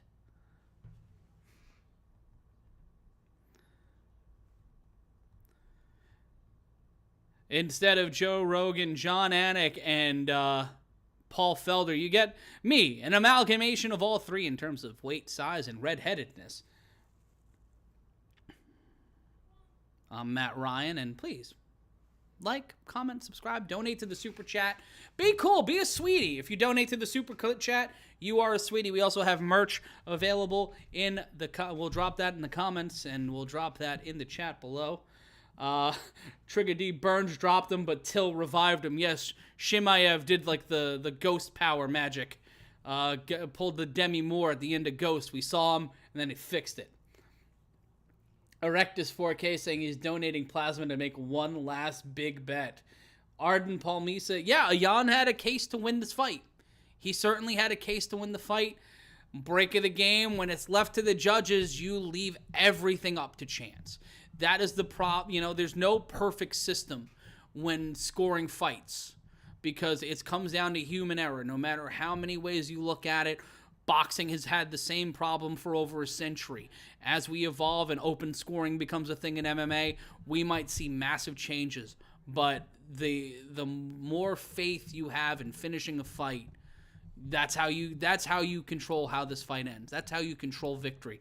Unless you completely mollywop someone over the course of 15 or 25 minutes, you are not putting yourself, if you get deeper and deeper into a title fight and you're coming in as a quote-unquote challenger and you give that guy enough time to breathe, you're fucked. We'll take a look here at the chat. Piotr got robbed again. I don't know about that. C2G saying Piotr got robbed.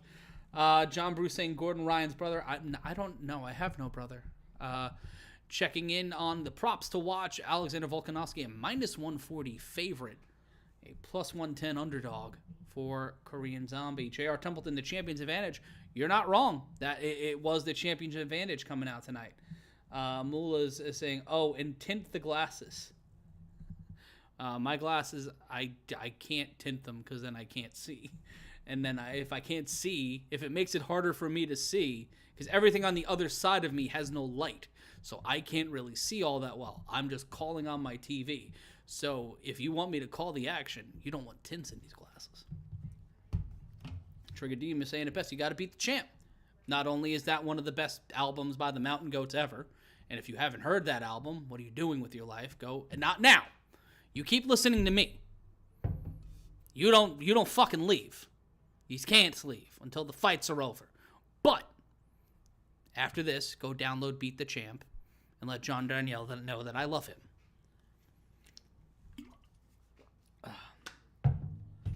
And Trigger D says he's picking Korean Zombie to beat Volkanovski, and I just want to see what happens.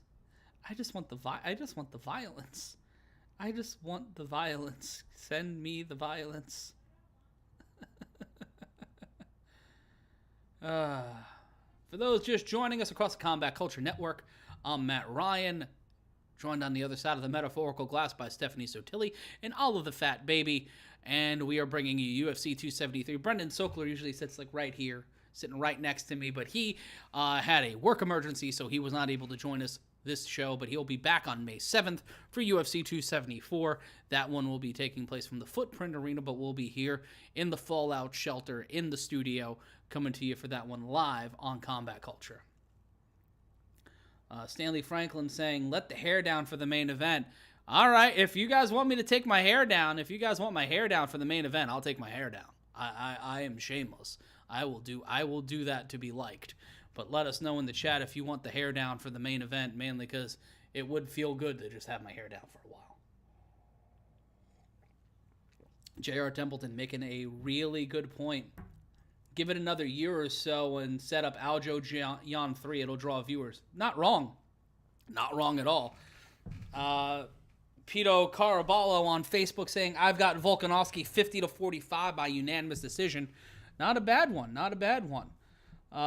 Ellen, Adam, Foe, Uncle Drew too. I think you're saying it too. All right, I'm gonna do what Emperor Zeppo just said. Toker88 too. Ellen saying drop it like it's hot. Well, I can't drop. I can drop it like it's lukewarm. I could drop it like it's lukewarm. But here we. Thank you, Jonathan Aguirre, for watching. Much appreciated for you watching, let alone, listening to me for 3 hours. There we go. Feel like I should get a super chat donation for that. But have they booked Cruz Aldo yet? I don't think they have. I don't think that fight's officially been made just yet. But hopefully you can find out at MMAmania.com. Pavement was a great band. You forget? Not forget that Pavement was a great band. I just love the Mountain Goats. But let's fill you in if this is the first time you're seeing the Korean Zombie. Brendan had a work emergency, Heat Rider. That's why he's not with us here tonight. But he'll be back for UFC 274. The Korean Zombie, a third Dan black belt in Hapkido, a second Dan black belt in Taekwondo, a black belt in Judo and in Brazilian Jiu-Jitsu, trains at the Fight Ready Fight Camp, has been fighting as a pro since 2007. 2 submission of the night victories, 1 knockout of the night over Mark Hominick, 2 fight of the nights against Dustin Poirier and Yair Rodriguez, performance of the night bonuses 3 times against Dennis Bermudez, Renato Moicano, and Frankie Edgar. He is tied for the second most fight night bonuses in UFC Featherweight division history, tied with Yair Rodriguez. First fighter in history in the UFC to win with a twister. He's knocked out 6, submitted 8, and decision 3. He's been knocked out in decision 3 times. He's 4-3 in his last 7. The last time we saw him inside the octagon was in June of last year when he got a unanimous decision over Dan Ige. Losses in his career to Brian Ortega, Yair Rodriguez, Jose Aldo, George Roop, Leonard Garcia, and Mansouri Kanahara. But in his career, wins over Dan Ige, Frankie Edgar, as I said, Moicano, Dennis Bermudez, Dustin Poirier as well since joining the UFC. This is a barn burner waiting to happen. So excited to be calling this fight for you guys. So excited to be bringing this to you guys. And this is the stuff we write home about. This is the stuff we love. This is what MMA is all about here on Combat Culture, bringing you that good shit live and uncut right here across YouTube. Be sure to like, comment, follow, subscribe, and let us know where you're watching from. According to Templeton, J.R. Templeton, Chimaev and Covington is coming per Dana on Pat McAfee. If Chimaev won tonight, shout out to Pat McAfee for the brand. And Banana Bread, they're playing Zombie by the Cranberries as he walks out. As an Irish person, it makes me happy and sad for all the reasons why that song is just so good. It's so fucking depressing. Boy. I'd sing the song, but then we'd get copyright striked and I'd get in trouble. But just know I'm singing it in my head. The Zombie tied for the third most finishes in featherweight history, third most performance awards in featherweight history, fourth highest takedown defense among active UFC featherweights with 76.3%. In a stacked 145-pound division, the Korean Zombie has been a constant for this organization, for the UFC. And now, in his first pay-per-view main event, his first true opportunity at a title, first time in 3,171 days, the most in UFC history, Korean Zombie gets another shot at the title. That's longer than Dan Henderson had to wait, Glover Teixeira, Demian Maia, and Jeremy Horn. Over 3,000 days later, the Korean Zombie gets another shot at a UFC title, and it's coming up right on the other side of Alexander Volkanovski's entrance here in Jacksonville.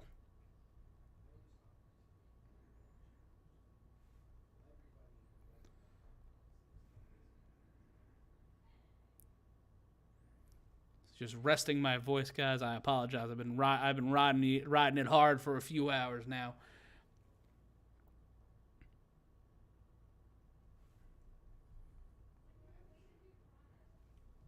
And let us know your predictions in the chat. Let us know what you think's going to happen in our main event here tonight.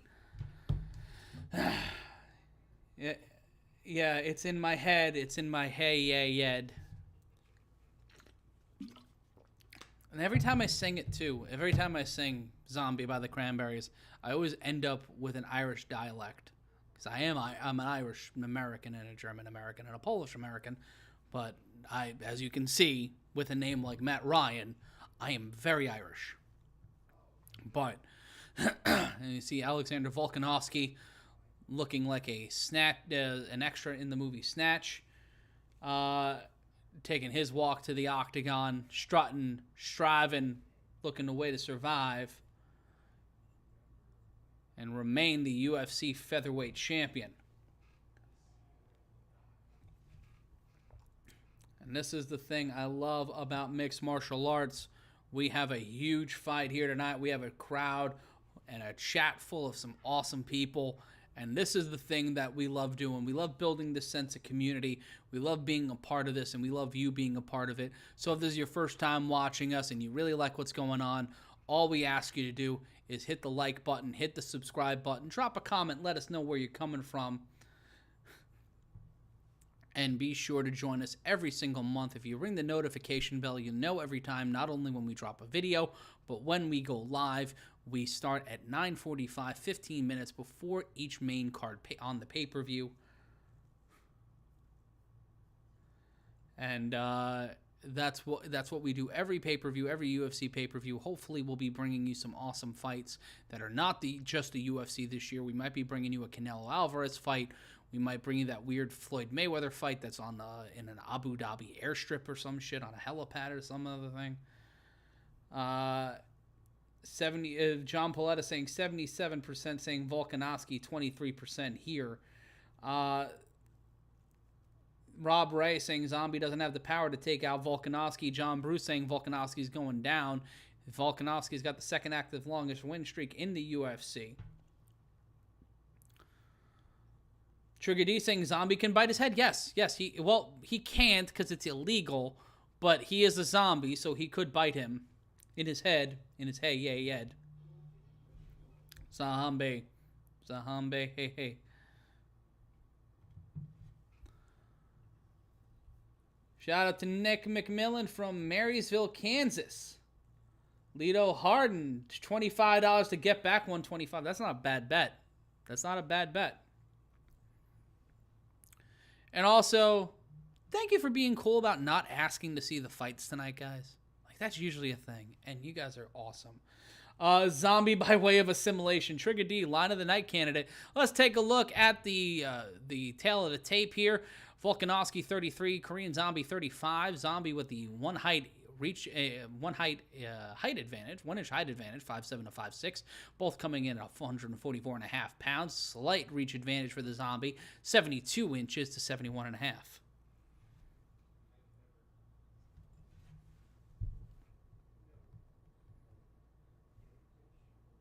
And the official introductions here. Zombie by Soft Culture. It'll be Derek Clary. Oh, and they put up the judges for -5 seconds. I feel like they legally have to put it up for like a frame. That's the only thing. They have to frame it. Trigger D screams in kawaii. Korean Zombie just looks like a bad motherfucker.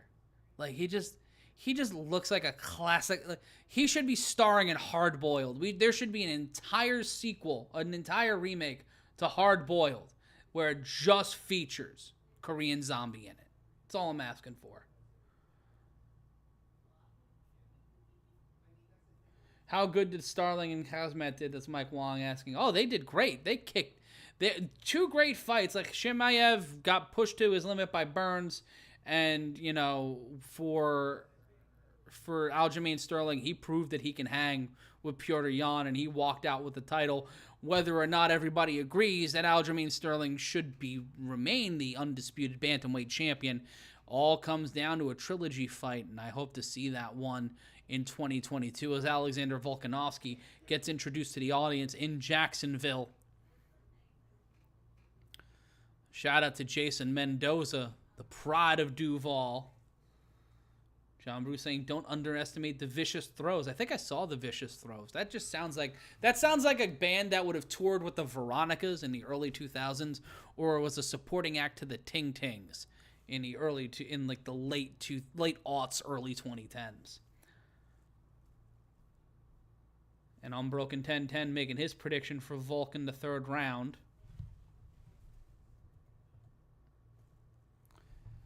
And someone asking why Olive's not co-hosting. Olive's taking a nap right now.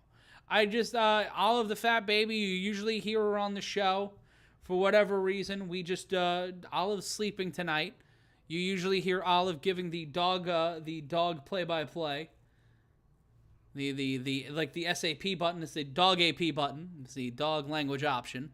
But not tonight. She's being a good baby and not a crazy baby. But if you love Olive, and I know everybody loves Olive, you could follow her on Instagram at Olive the Fat Baby. That's Olive the Fat Baby.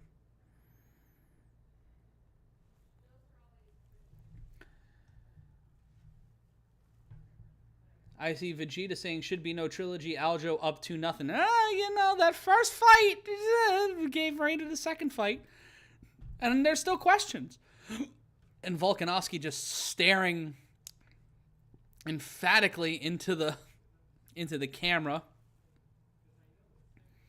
Has Zombie acted much? I don't know. I don't have his IMDb. If someone can link his IMDb or find his IMDb. I am a big fan of the Korean show, and Stephanie and I both enjoy this show. Our moderator in the chat, Hello My 20s, which is the first season, which involves ghosts, steak, more ghosts, and the mafia. If you love Korean dramas, watch Hello My 20s. And here we go, round number 1 of 5 for the UFC Featherweight Championship. The Korean Zombie battling Alexander Volkanovski. Zombie controlling the center of the octagon. Volkanovski trying to circle. And yes, Ghost 11C2X, she gives dog analysis. 20 seconds gone by in round number 1. Left hand by the Zombie doesn't land. Neither does a leg kick from Zombie. Zombie has his right ankle taped up. And a quick kick to the left ankle, the lead leg. And Volkanovski catches Zombie with a left hand. Missing with the sweeping leg kick. Volkanovski, but he lands a body kick, but lands a shot, does the Zombie. 4:11 left to go in round number 1. Trying to switch it up here is Volkanovski. 4:03 left to go in the round. Volkanovski's back near... Oh, firefight! We got a firefight! Left-right combinations from both fighters. Volkanovski quickly adjourns to the center of the octagon after having his back to the fence. Now the zombie, with his back closer and closer to the fence, sweeping leg kick missed by the Korean zombie. Volkanovski missing with a right uppercut. Left hand missed. Ooh, overhand right, not landed by Volkanovski. Left hand landed by Zombie. Zombie eats a left hand from Volkanovski. Leg kick from Volkanovski. Pace slowing here in round number 1. Stepping in with the right hand was the Korean zombie. Does not land all of it. Pacing the outside and avoiding a vicious left hand was the Korean zombie. Trying to search around. 3:03 left to go in the round. Korean zombie stepping in, missing both shots as Volkanovski keeps his hands up. Circling around the octagon is Volkanovski, stepping into the center. Left hand missed by Volkanovski. Head kick blocked by Sung Jung, a.k.a. the Korean zombie. Left for combination. Missed by Volkanovski. Volkanovski lands a left after Zombie misses a couple of punches. And there's a lot of swelling underneath the right eye of Sung Jung as that left jab is snapping for Volkanovski. And we got a hockey fight and Jung will get out of the way. Stepping into the center. Left hand landed by Volkanovski. Trying to snap that left jab, overhand left, and a leg kick landed by Volkanovski, the defending champion, controlling the pace here in round number 1. 2:12 left to go in the round. Stepping in with the left hand is the zombie. He misses with the overhand left and a leg kick. 2:02 left to go in the round. Leg kick landed by Volkanovski. Stepping in. Oh, Zombie, a little stutter step there, a little flutter step. He tripped up. He might have lost balance. But right now, Sung Jung with that swelling underneath his right eye is going to have to find a way to defend that left jab from the defending champion, Volkanovski. 97 seconds left to go in the first round. Missing with the left hand was Volkanovski, trying to pace around. Is the defending champion who has his back to the octagon fence. Jung controlling the center. Leg kick by Volkanovski stepping in. Jung switching around. Now his back is pressed up against the octagon. And Volkanovski looking to take control. Minute 15 left to go in the first round.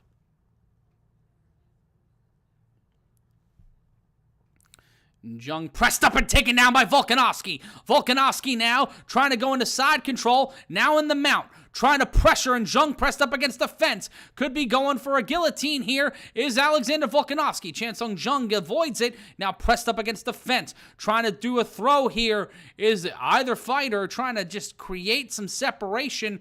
And Jung holding on to that left arm. 42 seconds left to go in the first round. Pressed up against the fence is Sung Jung, a.k.a. the Korean zombie, eating another left hand while being pressed up against the fence. Pushes out and gets a left hand from Volkanovski for his trouble. Under 30 seconds left to go in the first round. 22 seconds now. Pacing around left hand by Jung. That caught Volkanovski a little bit. He had to pounce off of that wall. 15 seconds now. Oh, a right hand from Volkanovski! Sends Korean zombie down. He gets right back up. Tripped up by the zombie. Gets tripped up by Volkanovski. Quick combination. Almost sends him to the ground. Another snapping left jab from Volkanovski. And we will go to the second round. Alexander Volkanovski's left hand is starting to turn Sung Jung's face into someone who's allergic to bees, and he's going to need his glasses. You can't have him without his glasses.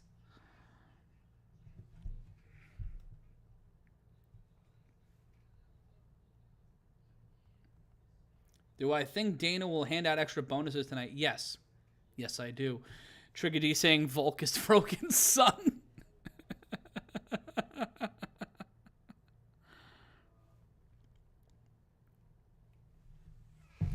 Unbroken 10 cents. Volk does not look 145. It's crazy. Yeah, Volkanovski winning that first round pretty emphatically. A 10-9 round. I wouldn't say 10-8, but a 10-9 round. because Jung had some moments in there. I feel like we have Trigger D. I feel like we've seen Volk and Rogan together. And Robert Tebow, thank you. Thank you for acknowledging that reference.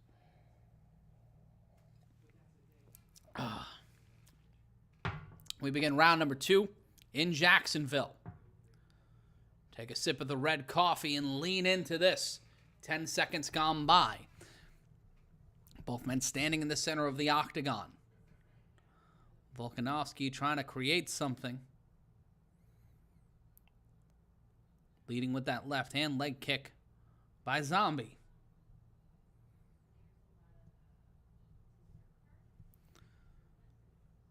Standing in the center of the octagon. Leg kick by Volkanovski. Head kick missed by the defending champion. Leads with that left hand. 4:15 left to go. Left shot from by the Zombie to Volkanovski. 4:10 left to go in the round. Overhand right, missed quick combination by Volkanovski, and a right hand to the dome of Sung Jung. Kick to the leg that time, taking out the ankle, did Volkanovski. The Zombie to Volkanovski. Missing with the left hand. Straight left landed by Volkanovski. Steps inside, and Volkanovski sends Sung Jung a little wobble on that left hand. Quick combination from Volkanovski. Another left hand, left right combination. Volkanovski. And Sung Jung not able to create a good punching rhythm here, not able to set up his strikes. Volkanovski finding a way to counterpunch and then create opportunities for combinations off of that. Jung opening himself up here. 3:16. What left to go in the second leg kick by Volkanovski. Jung with a body kick and then throws a left and then steps right into a left hook from the champion. Up kick. Standing kick to the jaw by Sung Jung, landing on that one. Volkanovski avoiding that jab from the Korean Zombie. 2:53 left to go.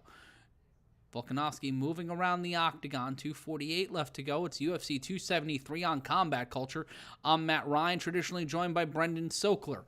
Olive the Fat Baby and Stephanie Sotilli on the other side of the glass. Left-right combination. Missed by Volkanovski. 2:35 left to go in the second round of 5. And may not get the 5. Korean Zombie eats a right hand and he rubber band-aids himself. Somehow he stays alive after turning into a real-life fucking Toy Story. Andy came into the room and the Zombie for a second went blah and went back up. I don't know how the fuck that happened. 2:15 left to go and Volkanovski takes him down.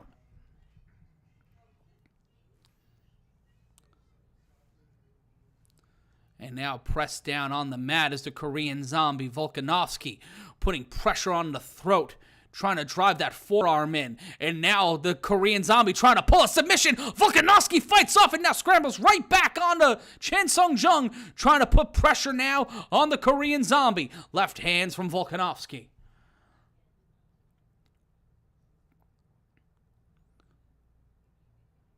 Trying to land the knee, maybe Volkanovski. Both men back to a standing position. Right hand missed. Sung Jung landing with a glancing left. And a left from Volkanovski trying to go for a single leg takedown. Stifled by Sung Jung. 50 of 90, 56% for Volkanovski. 19 of 62, 31% in terms of significant strikes so far. Missing with the left, Sung Jung. Missing with the overhand right was Volkanovski. Minute 9 left to go. Overhand right missed by Sung Jung. Minute 4 left to go. Trying to step in with the left hand was Korean Zombie. Right hand missed by Volkanovski. Thank you to Fuck You saying badass commentating yell. Yes. That was a combination of words that we all heard together. 44 seconds left to go in the second round. Volkanovski so far 3 of 6 on takedown attempts. 36 seconds and an right uppercut missed by Volkanovski. That would have sent Sung Jung's head into the neighboring county. Overhand right missed by Sung Jung. 25 seconds left to go. Left hands missed. Time winding down. The Zombie will not die, but Volkanovski trying to destroy the head. To kill the zombies, you must destroy the brain, or at least that's what that British movie told me. Left hand by Volkanovski, overhand right misses, and then lands a right uppercut after missing with a left and accidentally headlocking Sung Jung. Kick to the body, and we're going to go to round 3. What a round, and Sung Jung is sitting on the floor, not even sitting on the stool, sitting on the floor, and he is being inspected by the doctor. What a fight, what a round.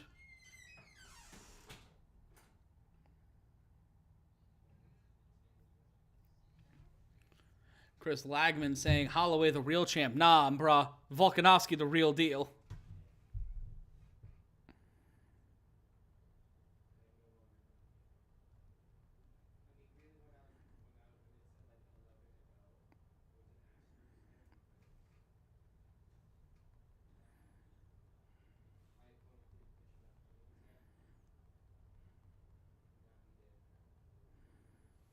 Taking a look here on the chat. Zombie isn't successful with anything. He's landed some solid shots in this fight. J.R. Smith saying the Toy Story reference was money. Thank you. Blessings. Timothy Blake back on the road. Hopefully the gas prices aren't screwing you too hard, my friend. We go into round number 3. Both men slap hands.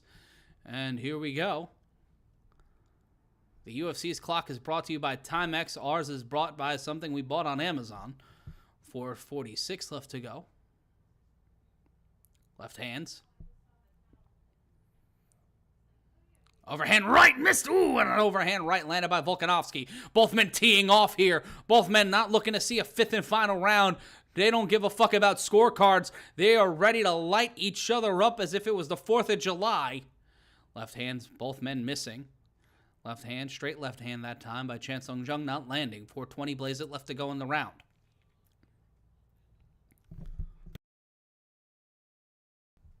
Left hand landed by Jung. Leg kick that time by Volkanovski. Both men pacing around the octagon. Leg kick. Right hand landed by Volkanovski, who looks like a more menacing Carl Anderson. And Sung Jung with an overhand right, but gets clapped by Volkanovski.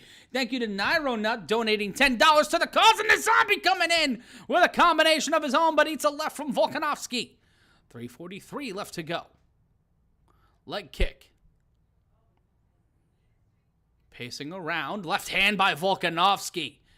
Those left hands must feel like shit hitting your face. That's gotta suck. Left hand missed by Sung Jung. Gets in the pocket. Lands a couple of shots, but gets hit with a knee in a Muay Thai clinch by Volkanovski.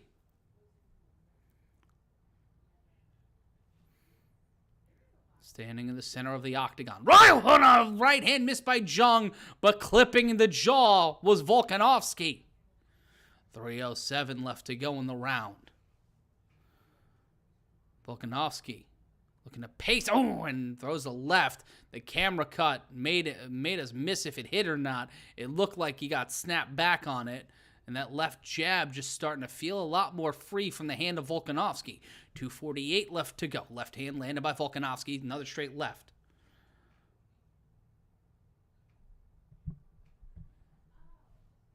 Trying to go for a takedown. And Volkanovski trying to spill it. Trying to make something happen here. Now captures, takes the back. And now Sung Jung pressing up against the fence. Pressed up against the fence, pardon me. 2:20 left to go. Locking it in. Trying to get a takedown here. Knee to the thigh by Volkanovski. Pressing off. 2:09 left to go in the 3rd round. Before we head to the championship, pardon me, the 4th round. Now we're in the 3rd round. In the 3rd round, Trigger D's slipping me up here. Minute 55 left to go in round number 3. 86 of 149 in terms, 58% significant strike ratio for Volkanovski. And we get a quick exchange from both fighters. Left hands from Sung Jung. Left hand again from Volkanovski. Knee to the body. Ooh, and an overhand left from Sung Jung. Kick to the body by Volkanovski. Left hand by Sung Jung. 90 seconds left to go in the 3rd round. Almost had a Howard Cosell cadence there, and I apologize. Minute 22 left to go in the round.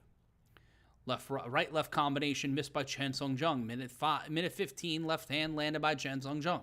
Straight left landed by Volkanovski. Leg kick by Volkanovski. Trying to keep the pressure here is the defending champion. Sets it up with a leg kick and then a right hand.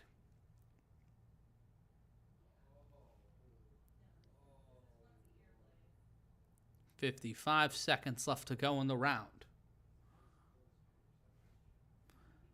Trying to keep the pressure going here. Zombie, left-right combination. Landing the left more than he landed the right. 42 seconds left to go in the round. Left uppercut by Sung Jung. Left landed by Volkanovski. Steps in left, right by Sung Jung. 31 seconds left to go. Missing with the left, but landing the right and a kick to the body by Volkanovski. Overhand right landed by Sung Jung. 22 seconds left to go. Significant strikes, 30-9, 36-12, and this one's could be over here. Volkanovski has caught the Korean Zombie with a right uppercut, and now Volkanovski teeing off on Sung Jung with 9 seconds left to go in the third. Can this one be over? Can Sung Jung hold on 5 more seconds? Will he make it to the 4th round? And he will somehow, some way. The Korean Zombie doesn't fucking die.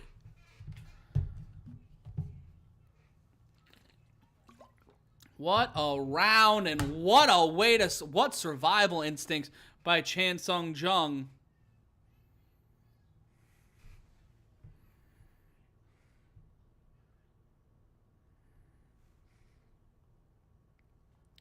And thank you so much for the kind words. And we have 2 more rounds left to go.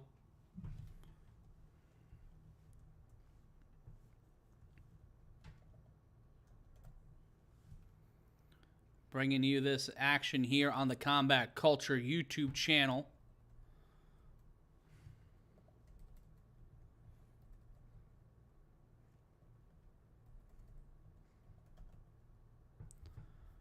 Take a look at the chat here.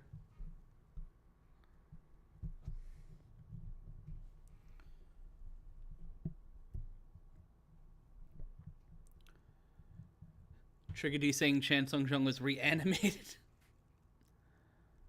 Thank you, RJ Landscaper, and thank you, Elias Madrid, for all the kind words, and thank you, everybody watching us.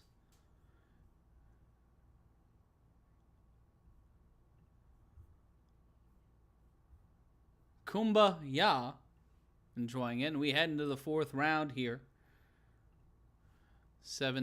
Over 700 people watching us right now. Bless you, love you, thank you. You're all sweeties, and if you want to be an official sweetie, donate to the super chat in the little gimmick below in the chat.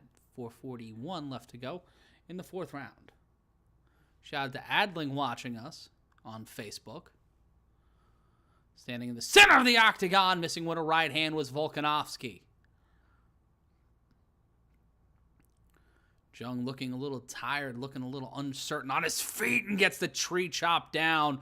Almost chopped all the way down after another body kick, and the Korean, that's it, it's over! Left-right combination, Herb Dean shuts it down, and Alexander Volkanovski will not be denied. He will be 24-1, and he will remain the UFC Featherweight champion. The Korean Zombie will fall to 17-7, but Sung Jung, that motherfucker, deserves every bit of a bonus. What a fight! What an opportunity to call this one, and Alexander Volkanovski proving he belongs at the top of the mountain at 145 pounds. Good Lord, goddamn, what a fight.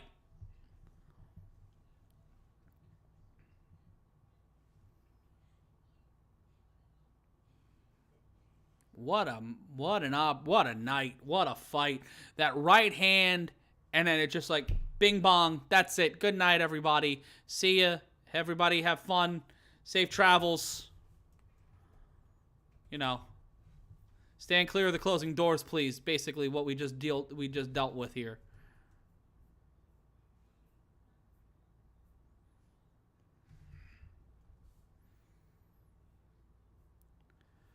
And Volkanovski helping Sung Jung to his seat. Not what you want to see here from any fighter in any situation. And thank you, Jorge. Thanks, Trigger. Thank you, Elias. Yair, I think Yair's next.